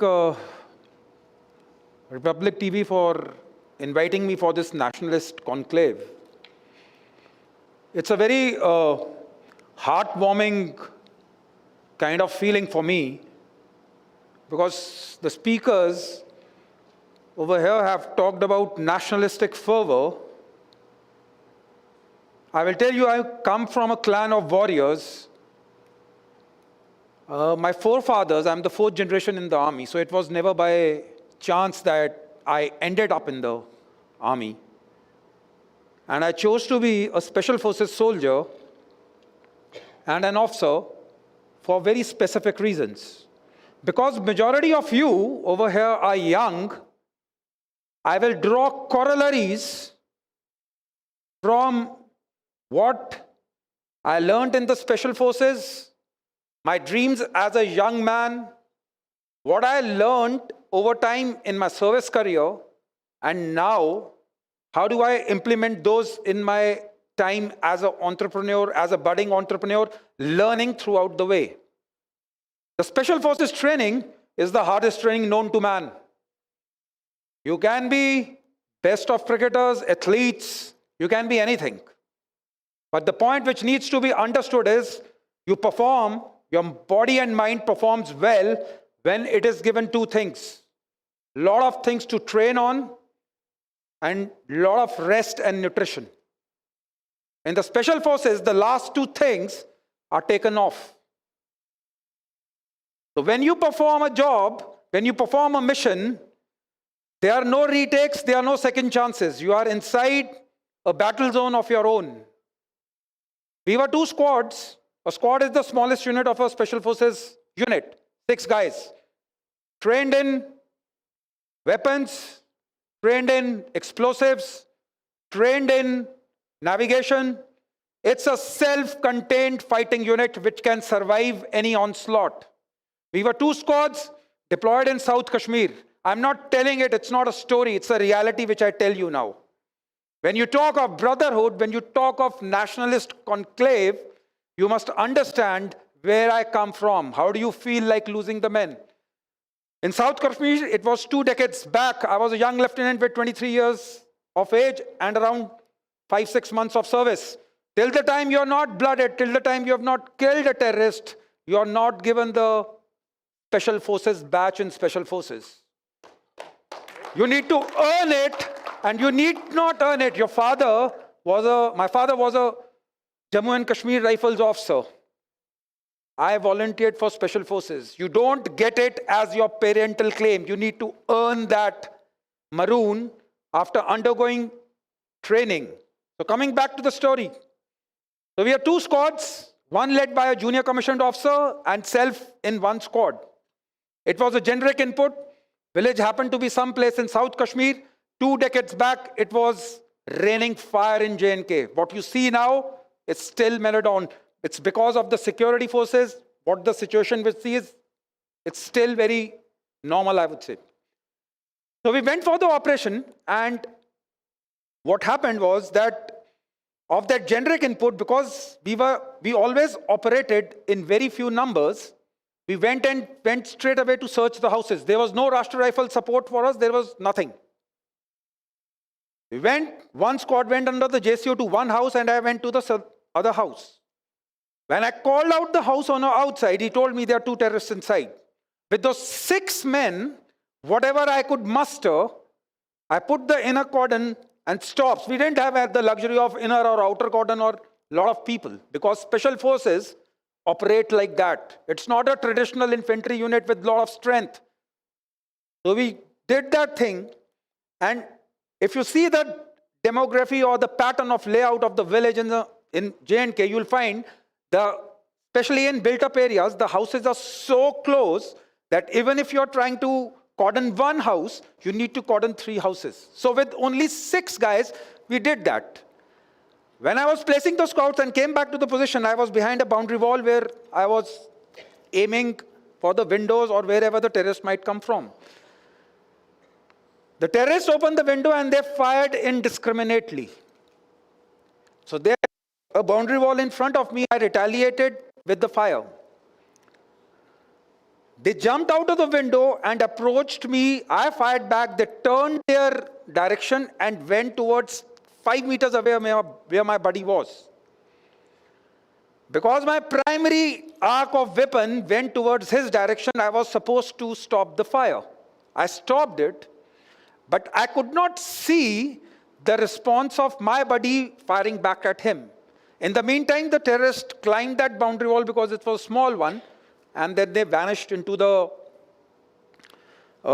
field behind, and then there was a river, and then I went on the spot and checked. My buddy was shot straight in the head. He was wearing a bulletproof patka. At that time, it was bulletproof patka. Now it is ballistic helmets. It was shot through the head, and 16 bullets were there. Even if I was wearing a BP plate, 16 bullets were there on on his chest. He died on the spot. If you go back in a moment, this was the guy who has slept in the same sleeping bag. He made food for me, served the food for me. He was 21 years of age, I was 23. A month back, he had got married. And this man sacrificed his life that day. Imagine a person, 23 years of age, seeing all these things happen. That day, I wanted to burn half of that village down where this operation was happening. So what you need to understand is there are people who see extreme combat. And extreme combat is not at all glamorous. The most important thing it teaches you is compassion. I lost that guy. I've lost men on mountaintops. I've lost men in streets. I've lost men in alleys. It's not a punchline. I'm still telling you, because you must understand the person who gives his life for people who don't even know that people are existing over there, protecting themselves every single day. You must have gratitude towards life. You must have gratitude towards people who are doing this for you. As young people, now we deviate to the present scenario. As young people, you must have outlandish dreams. I wanted to join army only to join the special forces. There was no other thing I could think of. I wanted to see combat. I wanted to climb mountains. I wanted to jump from an aircraft. That is the way I wanted to lead my life. That was my goal in life. For you people, as nationalists and being patriotic, even if you're not in the forces, follow your dreams. Dreaming big is the key to your success. Don't think, and one more important thing on that is that it has to be your dream. It cannot be your father's dream, it cannot be your brother's dream, it cannot be your friend's dream. I wanted to join special forces. In my house, I'm the fourth generation. All three prior to me, my great-grandfather served in the British Army, my grandfather served in the British Army, my father served in the Indian Army. All were infantarians, the people who walk. My two sisters, they both are married to army officers. They both are infantarians. And as a good father, my father told me never join the special forces because the rest of your life you will be climbing mountains only. The point I'm trying to bring is, I joined army for passion. For you, it is important to follow passion. It was not a job for me. The day I finished my command, I knew the rifle, the assault rifle which we hold as special forces, my direct contact with troops is gone. I was not going to do anything about that anymore. It was my time to call it quits. So kindly have dreams which are big enough. Again, the second point on this, we have talked about unabashed patriotism. It should run through your blood. It should not be on the eve of Independence Day or Republic Day. You need to breed it. Even if you're not in the forces, try and serve the nation in whatever you are doing. You are young. You are right now at the stage of your life where you must take chances. I took chances in life and joined the special forces. I want you to take chances and become an entrepreneur, not do a job. I will tell you what is the reason behind it. I am myself an entrepreneur. I had great aversion of taking orders in the army. I found it difficult to take orders. I found it difficult. That's just me. So when I left the army, I knew as a traditional veteran, people will join a resettlement course, go over there, do whatever courses, that is their job. I wanted to build a business. I ventured into entrepreneurship. One thing I would like to tell you about dreaming big is about setbacks and failures. Being from an army background, I failed my SSB twice. I cleared it in third attempt. I am the only officer of the Indian Army who has done 3 probations. And let me tell you one thing very categorically, 1 day of a Special Forces probation is equivalent to 1 year. I did it, first I failed, then I went to a unit, I did the probation, had my differences, come back, then I went to 7 para special forces, which I finally commanded. So when you dream big, there will be failures. You must take them in your life. Without extraordinary efforts, you will not achieve extraordinary results. So you need to slog. There is no book, there is no pamphlet, there is no précis in the army which tells you to kill a militant. There is nothing. It just gives a SOP. This is how things are to be done. Operations are like this, this. It is your buddy, it is your seniors who tell you that when you're going inside a room, might be the primary weapon fails, so your hand should automatically go to the secondary weapon. Where it is to be kept, how a shoelace has to be tied, he tells you, no book tells you that. So once you are growing in life, where I'm coming to is do community development, build. If you are a 4th year student, if you are a senior, empower your person who is in 1st year. It is your moral responsibility to give it back to the first generation. That is how countries grow. That is how economies grow. That is how you are supposed to give. Give it back. If I had so much of knowledge, being a Special Forces veteran, and I don't give it back to the next generation, we are losing and we are dividing a great thing which I learned in the army. Become entrepreneurs. Why I tell you, why I am on a mission to make 1 crore entrepreneurs. I will tell you my story. Failures in this also. I went to London for a close protection officer's course. That was the only transferable skills I could think I could gauge from my 20 years in the army, 18 and a half in the special forces.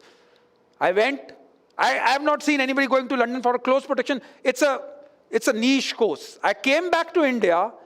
There were special air service guys, there was Green Berets, there were Navy SEALs, there was whole lot of special forces guys doing that course.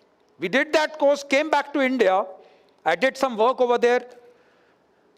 Came back and opened my company of close and executive protection. In India, we loosely term as bodyguards. There's no bodyguards, there's no bouncers in the world market. In India, it's still an unorganized sector. So even if I have to stand as a close protection operative in place like London or something, I need a 3 weeks course. I need a license. In India, an ex-veteran will just have a weapon and he will come and stand by you. I'm telling you, this is the truth. Half of my special forces regiment does this. So when I came back, I opened that job. I opened that company. Because I could understand the nitty-gritties of how a close protection has to be done. It's a science in itself. I kept my prices high. Not even a single client I could get. Because normal people will pay 50,000, 40,000 for a close protection operative. I was charging 1.25 lakh. Lesson of the life. Either you will compromise on your quality or you will come back or you do what the norm is doing. Don't follow the norm. Try and change it. Why I tell you about following your dreams and becoming an entrepreneur is give your job back. I am where I am. Whatever social media happens to me by chance. It's not a forayed adventure or a misadventure or a career for me. It has never been. It's just happened to be. I happened to be on few podcasts. made some YouTube videos. It's just happening. It's proliferating. I'm not stopping it. But the point what I'm trying to tell you is build and empower people. You can be the greatest entrepreneur in this world. You might be Harvard educated, you might be having everything. You kindly go to US. You want a life over there, do it. But at least something, do a startup in India where people can get employed. It is how you give it back to this great nation. This is how you will develop this country. Invest in technologies, invest in manufacturing, services we are good at. I will tell you a simple example. A Tavor assault rifle is a Israelis weapon industries made weapon which is a prime weapon of all the special forces in the country. Whether it is Marcos, Garud, special forces, name other few, maybe some weapons, but this is the prime mainstay. It is their weapon. The holographic sites, the ecosystem, build everything. You build so many things. Drones are being built, but the microchips and the components are coming from China. You will always be held, like you will always be looking for things. The navigation which we do use all kind of GPSs in the world. If Google stops it, it's a US Navy proprietorship. You can't do. Then you come back to the normal method of compass and everything. Build, own. And once you are into manufacturing, once you are into technology, invest into this thing. And final word, I would like to say that invest in your fitness. It's of paramount importance. The Honorable Prime Minister, in his Man Ki Baat, says about obesity being an epidemic. It's a reality. He says about cutting on oily food. I would take a step further and say, move out and start having fitness in life. Move out. Move outdoors, run, jog, swim. Do something in which you are physically fit. In Special Forces, the first parade of the day, which starts at 4:30, 5 o'clock in the morning, is a physical fitness. If I can't reach my target, there is no point being a Special Forces operative. If you are not fit, you can be the greatest person on it. It should be embedded and make a lifestyle change. Don't be just for a particular phase of your life. Okay, New Year is coming, we'll make a resolution. Go for it, finish it. I have received this much of weight is to be reduced, come back. The Honorable Prime Minister says to make this nation developed by 2047, it should not be his and his only dream. It has to be the dream of everyone sitting here in this auditorium. Every person has to contribute. If you are not contributing towards that, you are not building communities, you are not building businesses, you are not giving it back to the nation. Here we are. We can talk till the cows come back home. But we will not be able to develop as a nation. People will come and bully us. We will say something. We'll do. And we have to just listen and do it. This is all I have to say. Anything. And wishing you all a very great Independence Day. May God bless you all and may you have a great life. Jai Hind. Thank you.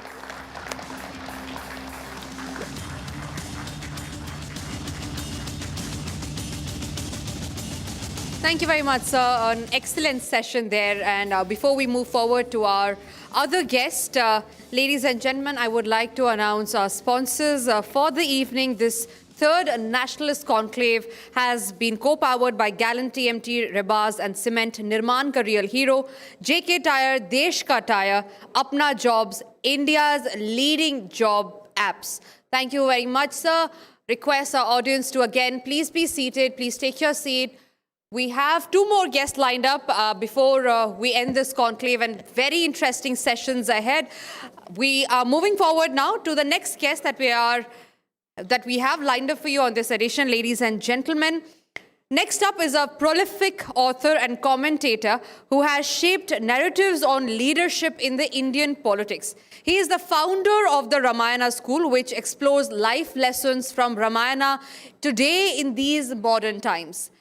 Please welcome Shantanu Gupta, who will be decoding the essence of Bharatiya. Sir, the stage is all yours. Thank you very much for being here with us today.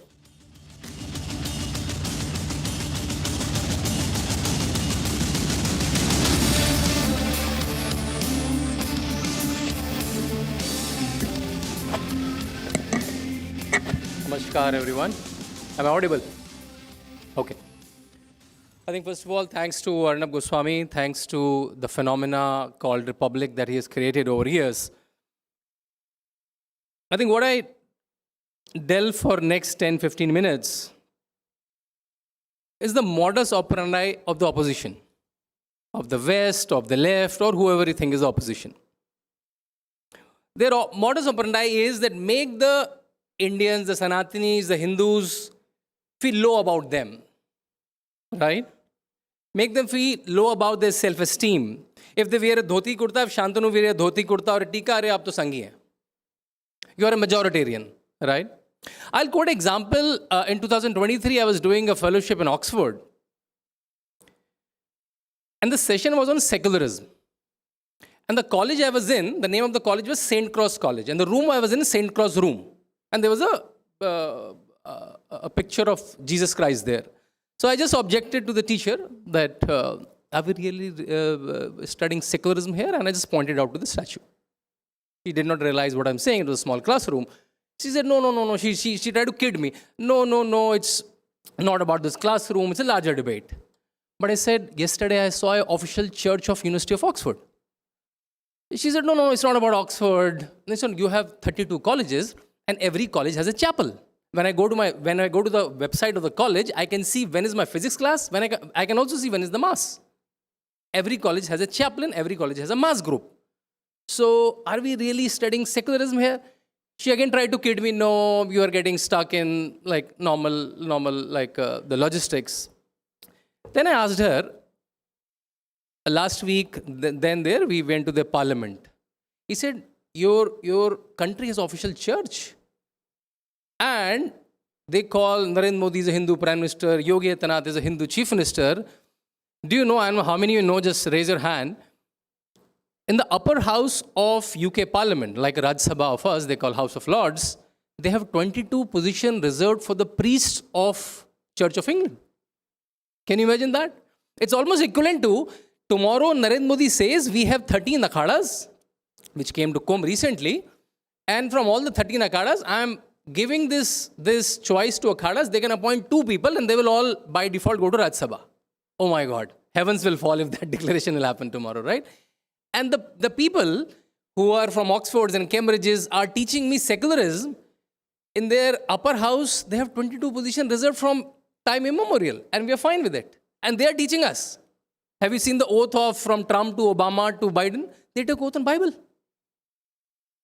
And if my Prime Minister goes to Kashi, he'll say, no, it's a Hindu Prime Minister. That's a Hindu Prime Minister. So I'm saying this hypocrisy is very, very interesting. I don't know how they live with this hypocrisy. So they took us as a fellowship. We met the Prime Minister, Rishi Sunak was the Prime Minister then. Then they took us to the Defense Ministry, their Defense Ministry, right? They say, don't look India-UK relationship with the lens of the colonialism. And that's a very typical statement you'll hear in any UK session. And we were coming from the Trafalgar Square, if some of you are aware of London geography. And in Trafalgar Square, you have this big, large statues of all the lords and viceroys.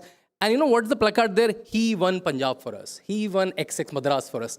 I'm saying, at one place, at Trafalgar Square, you're celebrating your colonial past, and you're saying just a mile away from there, no, don't judge us with the lens of secularism, the lens of colonialism, right? So when I started seeing this blatant hypocrisy, I'm saying, and it was so obvious. Let's say one argument you'll say, they came, it was not a Christian military, they came only for expansion, it was just a colonial expansion. Then I went to a couple of the churches in North, in Scotland and Edinburgh. There were a lot of viceroys, if you remember, they came from the upper region of UK. And in all the churches, the name of the army men of that time are written, like obituaries, okay, these men went from there. I said, why inside a church? While you'll write the obituary of army men in large placards, placards after placards inside a church, and there is no other, like, it's very simple to connect that it was a church's army, that's all, right? And then came Diwali. I was in September, November period, and it was very, very interesting and funny incident that happened. I made it a little funny. See, it's like a country which has hardly have any events, right? Like they have a Christmas and Easter, and that's all. It's a cold country, it's raining every time. So they keep looking for events. So when Diwali came, they said, okay, we have a Diwali dinner. Okay, and you have to subscribe for it, you have to pay 10 pounds, and a couple of Indians, so maybe 20, 30 Indians, and 300 people came, like largely foreigners, right? And they start every dinner with a grace. It's like a Christian verse, and then they took a wooden hatauda type, and they say, okay, let's start the dinner. I have attended one such dinner a week back, so I knew that that procedure going to happen. I saw that hammer also and that book at the head table, right? So I thought, okay, because I was in fellowship, no strings attached, no PhD, no master's, no scholarship, and foreign ministry sent it. I'm saying, okay, it's fine, they can't harm me much. I said, I went to the dean of the college, a lady, Kate. I said, are we going to do that grace? He said, yeah, that's like a normal thing. So I pointed out to a bunch of Indians who were standing far. I doubt they only came for a booze there. I said, I think they may take offense. That's a Christian game. It's a Hindu festival. It's not like a normal dinner. And interestingly, about British people, they get very like jittery about the law and the norms and the rules and hurting other people, right? If you push it formally. So the Hindu community people may take offense if you read a Christian grace. He said, and then she went inside, outside, talked to the chairman, and said, then what should we do? Shall we not read the grace? No, I'm saying, you read a Hindu grace? So she said, do we have a Hindu grace? I'm saying, yeah, we have a Bhojan mantra, we read it, that's very common. Then she went inside, outside, and said, okay, what's a Hindu grace? I said, this is the Hindu grace. What does it mean? I said, does it mean like you eat the food is Brahma? I said, and then she started reading it. She was not able to read much. She was not able to pronounce it. Though I gave the English transliteration, she was not able to pronounce it. And so who will read it? I'm saying, I'll read it. So she put me to the head table, and she said, okay, it's Diwali, it's like good over evil, and now Shantanu, the shivering fellow, will do the Hindi grace and say, Brahmarpan Brahmavi Brahmangam Brahmavadam Brahmantin Gantam Brahma Samadhinam, Sena Bhavatu, and I did the Hindu grace, right? And then I realized, and I asked, like, this Diwali festival is happening for quite some time, and said, did we ever did it before? And I asked the pastor, and said, no. Then I realized from my secularism conversation to my conversation in the parliament that many times we did not even call the shots. We did not pull the farce, right? It's a basic farce. And so I asked a lot of students, sir, मेरी तो PhD की thesis, sir, guide मुझे, sir, if I create a farce, मेरी scholarship बंद हो जाएगी. Sir, I came on that scholarship. Sir, my PhD guy is a white guy. He may not agree to it. So a lot of people are just under this, my PhD thesis, my scholarship, and rightly so. I'm not saying everybody can rabble-rouser, but I'm saying very small strings when I started pulling in that 4 or 5 months fellowship, and their argument was started falling flat. In one more class, I remember the professor's name was Philip Gates, right? And he came to the class. He said, my name is Philip Gates, and I'm not related to Bill Gates. And it was like a normal joke. And then there was a fellow professor, and then for the next 5 minutes, they were talking about Gates family, this family, and we come from that clan, this clan. And next day was the parliament day, and the parliament, when they have 22 positions reserved in the upper house, House of Lords, they have 22 positions reserved for the Church of England, they have 90+ positions reserved for the high blood, they call it, from Duke of England, from Duke of Newcastle. And they call it us castists. Can you imagine that? This is happening today. If you go to parliament, there are 90+ positions reserved for high blood. There are 22 positions reserved for Church of England. And this is happening where Oxfords and Cambridges of the world are teaching, no. We can be like this, but you have to be secular. Your prime minister has to be secular, but we will be like this. And this is happening. Yeah. Some more experiences. Okay, yeah, then they say, okay, you guys are against women. I'm saying, okay, you don't have in India, for all the 3 mighty powers, we have goddesses, not the gods. For Shakti, we have a goddesses. For Vidya, we have a goddesses. We have a goddess. And for money, for prosperity, we have a goddess. They have no argument. In fact, in one class, I said, like, I went to a place called Lewis, and I realized, and also, if you know, Thames was at one point called Black River, and it was black because of shit. They did not have proper toilets. Only thing, because of the looted money, they developed so fast, they developed so fast that they were able to erase their past of 60, 70 years. And when I see Sanjeev ji was talking about Cholampar, toilets, sewages, are very, very common 1,000 years back, 2,000 years back. When people were not knowing how to wear clothes, we were not far away from in Kurukshetra, we were discussing a very philosophical text called Bhagavad Gita. Because I think in the last 1,000 years, they have looted us so much from our wealth and intellectual wealth, we have made to believe, okay, we are this country which is casteist, which is a communal, which has bad road, which has cows on the street, which has dogs on the streets. Dogs on the streets probably no more after the Supreme Court verdict. And then after a lot of such interaction, I started talking to a lot of kids that, and I also didn't know, in fact, one animator told me that the first time animals were talking in a story, animals talking in a story is a very common thing, right? Like your jungle books and all. It started by Vishnu Sharma and Panchtantra, right? They will tell you they gave you the language, but then when you read Panini, in Ashtadhyayi, he gives you the rules of grammar. What's a word, what's a verb, what's a composite sentence, he gave you all the elements. When you read about Shushruta and Charak and Patanjali, they gave you the basic medication. A lot of surgery books still start with, a lot of Western surgery books still start with the quotation of Sushruta. Only thing we have forgotten, if you search on internet who is the father of modern surgery, you will get some fancy British name or English name, right? Only thing now we have to push it back. First of all, we have to remember it and we have to push it back and learn it back, right? But I think lucky thing is the times have changed. Times have changed, and last 10 years, I was seeing one of the sponsors, Gallant. In fact, I was in their house last week. And to your surprise, I don't know, many of, apart from the people from Republic might not be knowing, it's a 5,000 crore rupees revenue company. It's in steel and bars. And they're based in Gorakhpur. Can you imagine that? They're based in Gorakhpur. They started in Gorakhpur. And the proprietor, Chanduji is called, Chandra Prakash Agarwal. He started as an adatiya in a mandi. Like in a small galla shop in a mandi.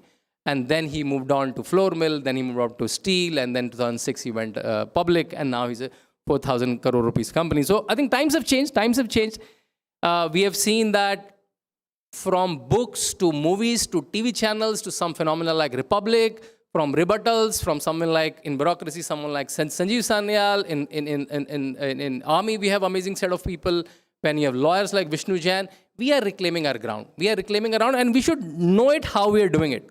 Right?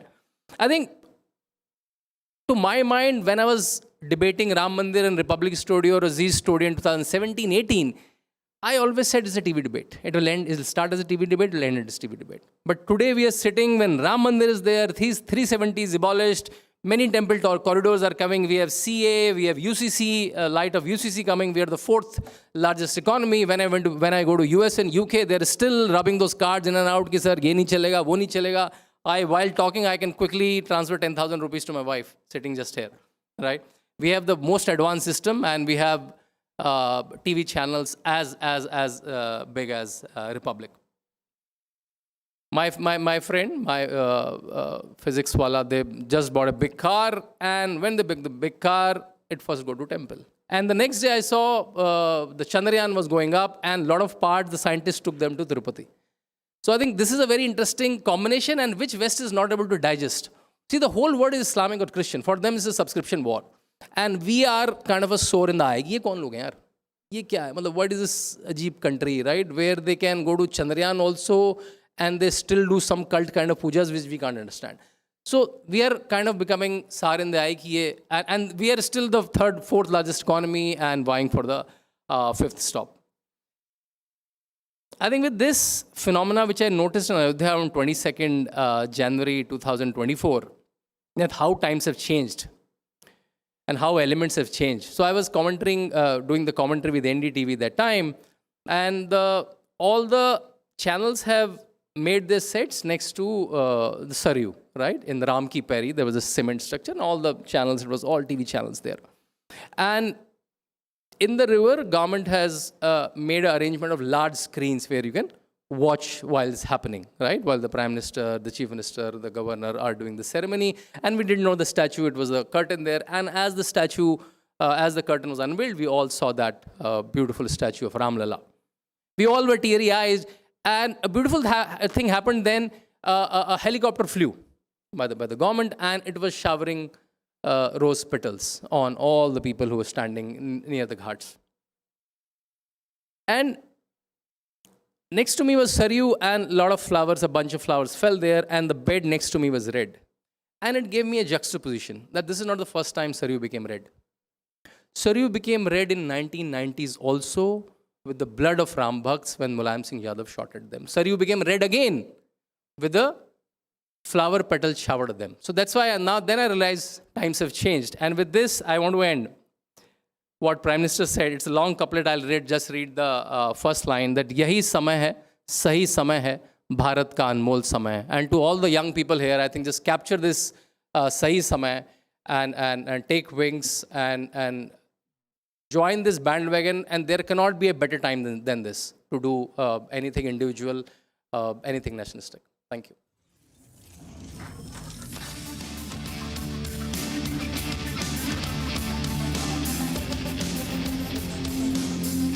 A splendid session there, Shantanu ji. Thank you very much. And with that, we move on to our last session, and a session that I have been personally waiting for, eagerly waiting for. Our next speaker, ladies and gentlemen, is a guest who is a man of courage and sacrifice from the elite special action group of the NSG, a man who has served at the very front line of India's security, paying tribute to our nation's unflinching patriotism. Please welcome retired Colonel Rajiv Bagga as he speaks on bravery, sacrifice and patriotism. Sir, thank you very much. The stage is all yours.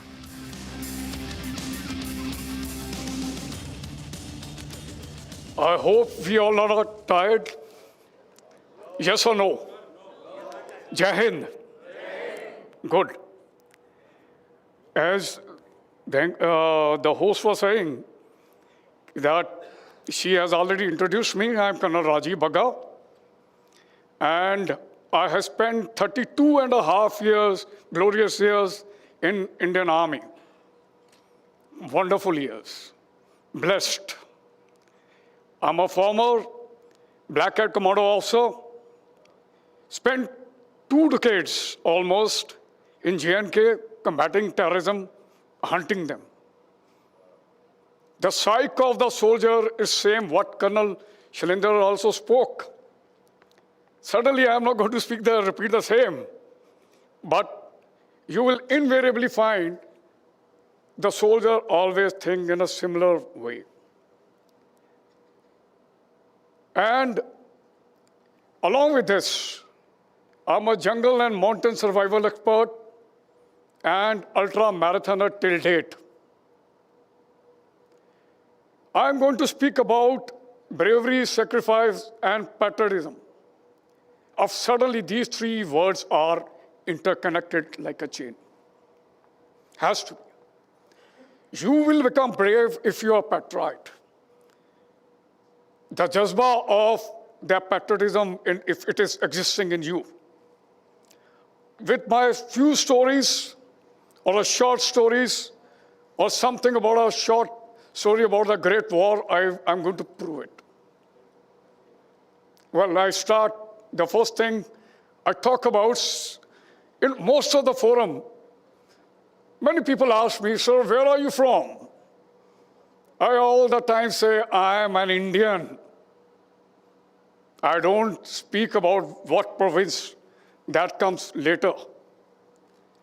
If you ask any Israeli, where are you from? He'll say, I'm Israeli. We are Indian first. Now let me talk about this, why I say so. When we joined Indian Military Academy or National Defense Academy, the training is so designed. We are 16-year-old or 17, 18 years old. kids coming from all over part of the country in our nation. And in that, we interact with each other, come to know about their shortcomings, sweat hard, rub our shoulders, and during that time, the bonding which we create with each other. When I passed out from academy, I'm talking about 1990, we were 400, now we are 350. 50 had attained martyrdom, God bless their soul, lucky guys. And, you know, till date, when I speak to them, even we don't meet each other every day. The bonding which, and I never asked them, where are you from? They are from every corner of our country. I give you one small, real story. I take your memory back. There are certain people here who are not even born during that time, 1992. I'm talking about, there was one accident occurred in Parvanu Hills, that is Parvanu district. Yes, I'm talking about Timber Trail episode. In that, 10 lives were hanging between life and death. Army was called in. A brave officer from Special Forces was called in. He volunteered. Major Ivan Cresto, Christian officer, the man who flew the aircraft, Group Captain Fali, Major. Subsequently, in a letter, he raised to the level of Air Chief Marshal, the Air Chief of Indian Air Force. And his co-pilot, Group Captain Upadhyay. The people who were stuck there were from various backgrounds. We never asked, where are you from? Wherever we go, we hold their hand. We are the iron fist and velvet glove. Remember, that is what exactly when we go anywhere, anytime, whether it is a war or natural calamities. Well, I got an opportunity to serve in 3 establishments during my career, and that too for a common goal, that is combating terrorism. I tasted the blood. That was my great battalion, 3rd Battalion of Sikh Regiment, where I was groomed by my ustads, Havaldar NCOs, JCOs, senior subaltern, my commanding officers, and subsequently in Rashtra Rifle, Black Hat Commandos. Only one thing I learned. There is nobody in front of me. There is no one behind me. Whosoever is standing left and right, wherever, they are my brothers. They are the one. I definitely get emotional whenever I remember them. Few of them attained martyrdom again. Well, anyway, proceed further. I also like to share one thing. Within my own battalion, there were a couple of commanding officers I served, under whom I served. Brigadier James Devadas Sena Medal. If again I take your memory back, he was the first man who landed at Andaman Nicobar. He was the brigade commander when tsunami struck. Again, a Christian officer. When he's interacting with the Khalsa troops, the bravest of braves, all regiments are good in any case. You know, like I never heard such a fantastic Punjabi, a person from Tamil Nadu speaking to a Khalsa troop. The culture, tradition, and the religion of our troops becomes our. This is what exactly we believe in the community, our family. And today, if somebody asks me, who is your family? When I close my eyes, and I all the time say, it is the entire nation is my family. Not the people who are staying along with me in the 4 walls. And that is what exactly I personally feel. Okay. Next thing I speak about how I'm leading my life as a veteran. I was all the time a man with a mission. I spent 32 and a half years, good, given to my nation. Certainly, I take pride in it. Now too, in the morning I get up, I see a bust of a sick soldier, a small statue. I salute him and say, you have taught me great military values. Why I am marathoner till date at the age of 57, the last marathon I ran last month only, that too in mountains. I just simply don't believe that there is something called age. Because the army has given me that much energy level.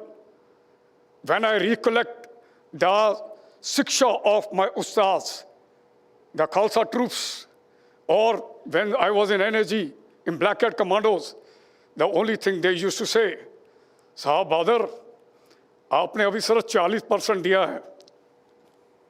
Something, if you have got energy to eat, you got a capacity to run again and again. I have registered self just few days back in one of the most challenging race. I will not tell you the name.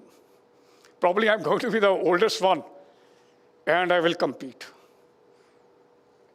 When I was doing it, my wife, she was saying, will you be able to cope up? Running is a different, this time it is an endurance. Yes, I will. My daughter, who is a lawyer by profession, married to army also, she said, Mom, if you are going along with him, and wherever you find him coming low, kindly remember, boost up his morale with our battalion war karai. Yes, this is what exactly keep pulling me. I keep pulling, keep striking hard. This is what is my psyche, my lifestyle. And people ask me, sir, you must be very free now, having a great time. No, definitely I'm having a great time. I hunt for our future leaders. My task is not over, my mission is not over. I don't want followers, I want to create more leaders through my experiences. This is what exactly the mission I am on. And my reply all the time remains the same. Military life is not only profession, it's a lifestyle. It flows here now, here, everywhere. Well, I progress further. I tell you something very commonly you must have heard by many Fajis, Naam Namak Nishan, isn't it? What is that? And it is not confined to the men who wear uniform. Please flush out this thought from your mind. Naam Namak Nishan is applicable in every field, whether you are working in a private sector or in media, you're a doctor, or wherever you are. The only thing is, you have to be loyal to yourself, loyal to your organization, and you have to think what exactly I'm going to do for the nation building. And when I say I'm on a hunt, I design my runs. Invariably, every day I run 10 kilometers. And en route, I look for youngsters, talk to them. My aim is to be absolutely interact with 4 to 5 strangers every day. Tell them about the war stories of our great heroes. Tell them about where exactly our nation is heading. And this is what, if I'm doing so, the younger generation, whosoever is sitting here, I absolutely take pride in them. They're very dynamic, And I'm delighted to share they got such a great vision and have got a real great vision to see our country touching the glorious heights. Okay. I progress further. I tell you something about short stories, and with the help of this, what I was talking about, sacrifice, bravery, and patriotism. I'm coming to this now. What is the psyche of a soldier when they go for a war? You need to understand why they are ready to sacrifice their life. It's just not psychology related, it is an emotion, definitely psychology, because it's emotion. Why so? The reason is you can understand with these short stories. I'm going to tell you about, in a very brief manner, an epic battle, Battle of Saragadi, the battle of my regiment. We celebrate our regimental day on 12th September. 21 sick soldiers against 10,000. I'm narrating, I'm about to start. I can feel I'm really enjoying it. 21 guys, we talk about Spartans. They were 21 and they sorted out 10,000. It was in 1897, Saragadi at present, that time, or now also, northwest province of Pakistan, a fort, communication fort. Havaldar Ishwar Singh was sent along with a strong 21. And their task was to just send the communication or remain the communication between two forts, that is Gulistan and Lockhart. The tribals out there, they were becoming a problem. Definitely they wanted to capture those forts. Britishers were also trying to curb the problem. And 8th, 9th September, these tribals, Afridi and another tribe, they decided to go for it. They carried out series of attacks.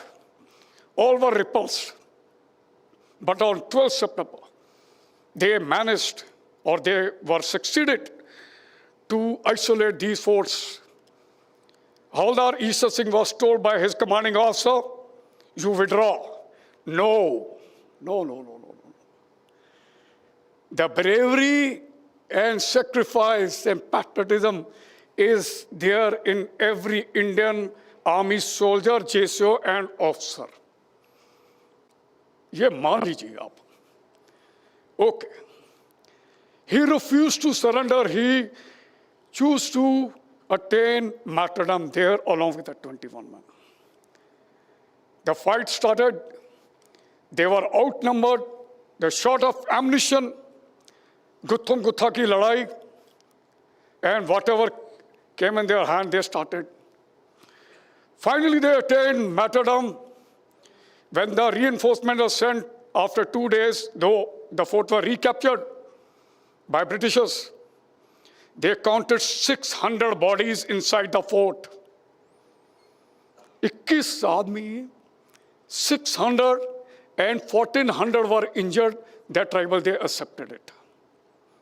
Outcome, in one single act of war, all 21 were awarded Indian Order of Merit, highest gallantry award given to any Indian during that time.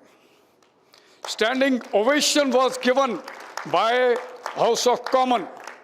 Battle is still, till date, it is in somewhere in record, recognized in the first 8 battles in UNESCO. It is taught in France, need to be taught here too. All the war, all the bravery acts of our great warriors from any regiment, immaterial, wherever they have fought the war, should be taught in colleges, in their assemblies. There should be short talks. This is how you can inculcate the spirit of patriotism. Well, I proceed with a second short story again. 4 Garhwal rifle, 1962 war. 3 men of 4 Garhwal rifles. I'm talking about Jaswantgarh in Arunachal Pradesh. Battalion withdrew and they told them, you also come back. They decided to attain martyrdom there only again. There were 2 young girls who assisted them, Noora and Sila. On 17th of November, for 72 hours, last night, Jaswant Singh, he kept holding Chinese. And he was awarded Mahavir Chakra posthumously. Imagine what is the psyche, why they do so. We are trained, definitely we are trained. But, you know, like, they are what exactly come in our mind. There's somebody waiting for us? No. We don't hate anyone who is in front of us. We definitely love those who are standing behind. The entire country. Right? Okay.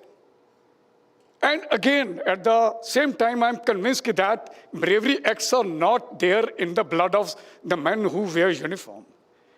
It's in everyone. Neerja Banot, 5th September 1986, Pan Am's aircraft were hijacked, and this young lady shown absolutely a great guts in front of those militants, opened the exit, emergency exit, and allowed the passenger to escape. She was shot dead. She was given the highest gallantry award during peacetime, that is Ashok Chakra. Janoon hai. It is there in everyone. Everyone, the person who is sitting in the cornermost place in the hall. Hota hai. Yes, hona chahiye. So this is what, now I want to bring out what is the psyche. Firstly, we have got a confidence in our training. We have got confidence in our superiors. We have got confidence in our nation. We are there or not there, our family will be looked after. And when we see anything happening to tricolor, the blood starts coming up. That we cannot tolerate. Never, ever. Okay. Next point. I talk about national anthem, war memorials, and certainly tricolor. Whenever I hear and see the tricolor in the wind, it's floating. It gives me a real goosebump, I'm telling you. Till date, I love to sing. I don't look for an occasion to sing my Rashtragan. I love it. Definitely. For me, all these war memorials are akin to temple. I run, I take my route while running and go and stand where the tricolor is. And that is, of course, my house is very closer to cantonment. And I spend some time there. I go and sit in the war memorials. And definitely, I don't hesitate to check those people who are not maintaining the decorum of it.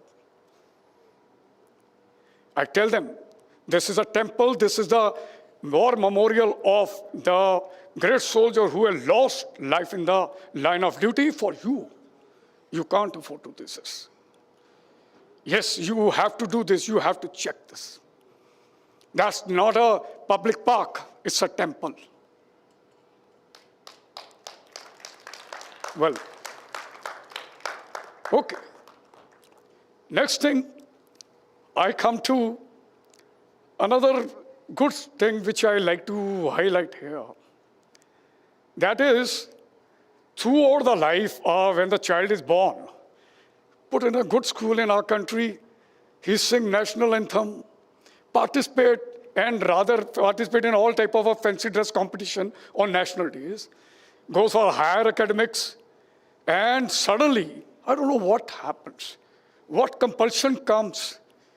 He or she decides to migrate. Why so? I prefer to die and born again and again in this soil, enjoy the same profession again and again. Why?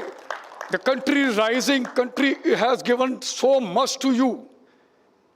It is so much, the great platform has been given to you. I don't want to die in some alien country as a Class C citizen. I love to die here on this earth. This, I recollect one movie which was made by late Shri Manoj Kumar, Pukar. Bharat का रहने वाला हूँ, you know it. जिसने इस धरती पे जन्म लिया, पाया प्यार तेरा. If it is so, why we run away from here? How can you become so cold that you forget your own parents, your own old pathshala, your mentors, your colleagues, your friends, and the great brave soldiers who are fighting for you? Or the doctors or whosoever is working for you? If you are not capable of doing something worthwhile in your country, you will not be able to do there. Why you are trying to accept the culture of those people, right? So don't do that. Last not the least now, summing up, a message to my friends, younger generation. You please rise beyond the horizon. Test your own boundaries. This is what I'm doing. I definitely like to interact with the more people in an unconventional manner, unorthodox, going to Bagiche after my run, meeting them in the market. Many children are in touch with me. It is not that, again I'm saying, I'm not creating followers, creating more leaders. If I am humble enough to one or two strangers each day, that means I have contributed towards nation building. Nation first. Nation all the time first. And my endeavor is definitely remain whatever the step I take every day. I'm not trying to say I'm trying to show off. No, I want my step should be maybe some kind of a inspiration to someone. That's why I'm into physicals. That's why I'm living the life of a soldier at this age, and I will continue doing so. I'll do so. I'll keep striking till the time I feel that, which I don't think so, it is endless mission for me, till I take my last breath. And another part, do not get bogged down by challenges or fear. Somebody asked, pressure I'm talking about. One of the very famous cricketer, Shri Kapil Dev ji, ki you're playing a match against Pakistan. You must be under pressure. He said, hey, come on. I play cricket for passion, not under pressure. So the words which has been imported from outside, fear, trauma, this and that, then nothing, please flush it out. Fear is actual, how you react. Let me tell you how you react. Is you. Then nothing. Don't scare yourself with all these challenges. And I'm telling you, you are in a real safe hands. Our borders are guarded. Even we are looking after inward also. Government is doing dynamic job. You heard other speakers what they spoke. They absolutely told you the truth. And you have to accept it. You have to create your own identity. And that day, you should really clap for yourself when your father is going and somebody say, he is the father of that girl or boy who has done this thing for the country. This is your identity. I don't expect anybody becoming CEO of the company at the age of 21. But what you're supposed to become at 21, you must become an effective citizen. If at the age of 21, a young second lieutenant in the army is taking the charge of 40 lives in hands and not concerned about his life and ready to sacrifice, let's do it. Let's do something for our own country. Let's do it. Let's convince our soul and heart and mind. This is what exactly I have to say. And what experience I gained in Black Hat Commandos, what are the operations, that is my past, and what I look ahead now in the eyes of young youth generation is definitely my mission. Thank you, ladies and gentlemen. Anything you'd like to ask? Oh yes, if you want to ask anything, you need to relay your question because I lost my hearing in one of the operations. I'm 50% deaf. Anyway, I take pride in that. Nothing to worry. God bless. Jai Hind. Okay.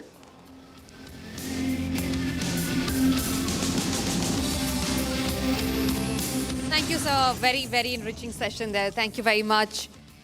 With that, we come to the end of this summit with the most powerful set of voices we have heard today. Each one has helped shape our understanding of nationalism in changing India into a much better place.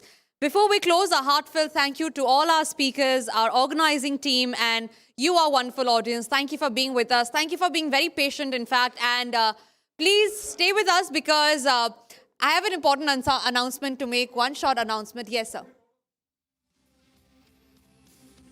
Can you please have the mic?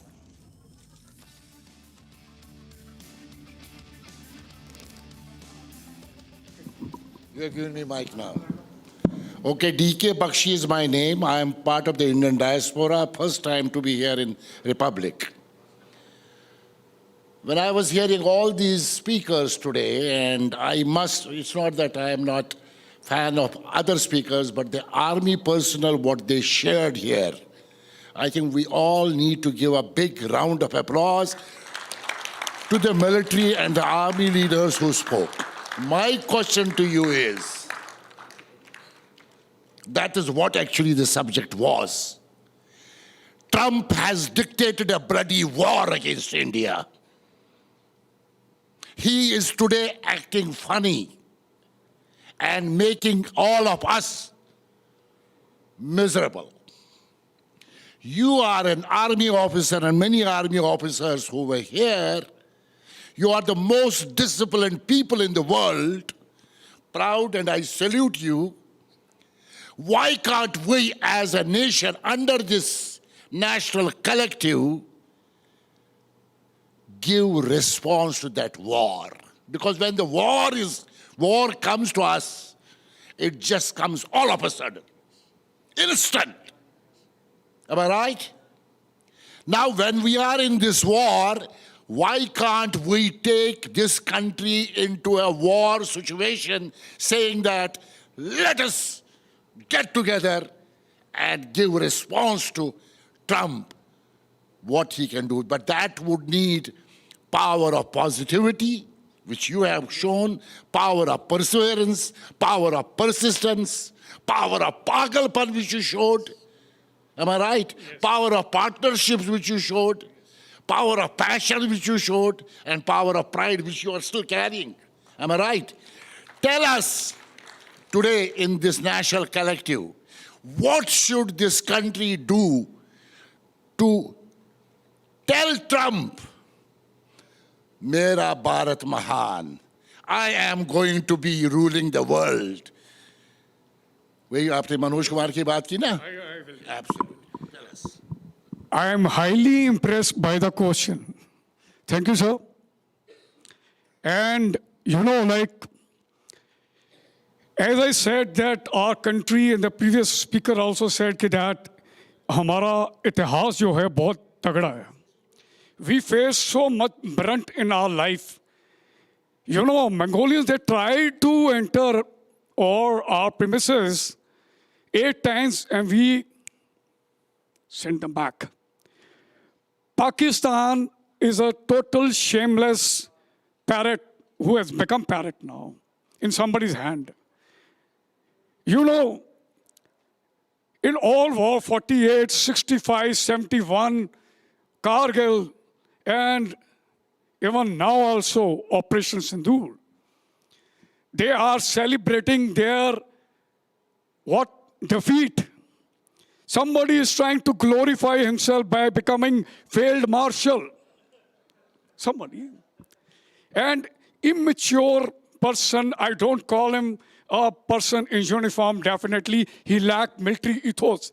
When the head of the family of that country, I'm talking about the army, lacked more military ethos, that country is in shambles. Baluchis are, in any case, going to sort them out. Whatever must be happening on ground or otherwise. And Sindh is also very perturbed. अब ये बचा पंजाबी फौज वहाँ का. They think that they got a capacity to stand in front of us, who has given them so much smashing. Even in Operation Sindoor also, there are toys which they tried to apply. They didn't even cross the first village. I'm from that land, I'm telling you. And we have got so much proof that we smashed their air bases and they started shivering on a 4th day and started begging for a bloody, what? Ceasefire. We are a professional army. We said, okay, given a chance. And yesterday or today morning, their Prime Minister again trying to jump around the mics, which he has got a habit. You must have seen. And if it says that they have got a capacity, we have got soldiers with us. War is not only fought with the weapons, it is fought with the heart, mind, and also the courage and the support of our great Indians. I was so much impressed during those 4 days that entire nation was united. पहले फौज लड़ेगी, thereafter the line of our veterans are standing. We are capable of enough. And their veterans have already migrated to other countries and sold their country in the hands of aliens. What fight they want to fight with us? Rather, I feel little low when I call them, they are my enemies. They are below standard. No. I am sincerely telling you, if they try another misadventure, they will be sorted out. That is total soldier promise, a promise of an Indian army soldier. Let me tell you, and very, खूब होश हवास में बता रहा हूँ मैं आपको. And this is what exactly जज्बा है हमारे में. एक बार भारत माता की जय करके अंदर कन्वेंशनल वॉर हो गया तो खत्म है वो 2 लोग. ठीक है, technology is also victories all the time counted when our infantarian goes and capture their heads and ram their heads. And we will do it this time. Misconception और खाली ख्वाब जो है वो देख रहे हैं, it will not continue. Rest assured, I'm telling you. I hope, sir, I've convinced you. Good evening, I am Group Captain Bajpayee. Just because sir has asked that so many defense personnel have spoken about bravery and other thing, if I recollect, his question was that Trump has launched the war. I may amend that sentence as that Trump has launched a tariff war. So there are 2 parts. As you yourself had said, the Indian armed forces are a disciplined forces we cannot revenge the war imposed by Trump on us because we are disciplined defense forces. We follow political leadership's order and implement on the ground. That was part one. Part two, each one of us in our own way can reply Trump's tariff war in our own small actions, like in case if you just remove from your mobile phones Amazon app for 1 month, it will be a tight slap on Trump. Second, boycott all the American products, just like as McDonald's or Coca-Cola or similar projects. This is a befitting reply. Believe you me, by removing the Amazon app for 1 month, whatever Trump imposes, 100%, 1000%, you will recover almost for 5-year tariffs which he would have got. So this is the best reply for your question. I came in the rescue of my defense speaker. I was only silent listeners. Thank you, gentlemen.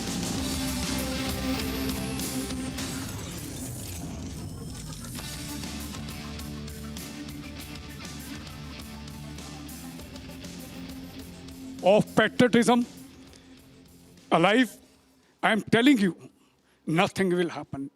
I definitely looking forward for a very bright future for our nation. Jai Hind. Jai Hind, sir. Thank you. Thank you very much, sir. Thank you to all our speakers for being here with us, sir. And it was an honor to have everybody here with us today, from the audiences to all the speakers. And I'm sure, sir, Trump and Asim Mori must be listening to this, and this is going to go viral, and I hope it reaches the air. Thank you very much for being here with us. And with that, we come to the end of this conclave. We now invite our guests to join us outside for the high tea, along with the audience, to meet and connect also with our speakers and our network with the fellow attendees. And in the end, I would like to mention our sponsors once again. The third Nationalist Collective Conclave has been co-powered by Gallant TMT Rebars and Cement, Nirman Ka Real Hero, JK Tire, Desh Ka Tire, Apna Jobs, India's leading jobs app. Thank you again, everybody, for being here with us today. September 6th is the next conclave, so please be here with us, everybody, the Nationalist Collective members. Thank you again, everybody, for being here with us today. It was an honor to have everybody here.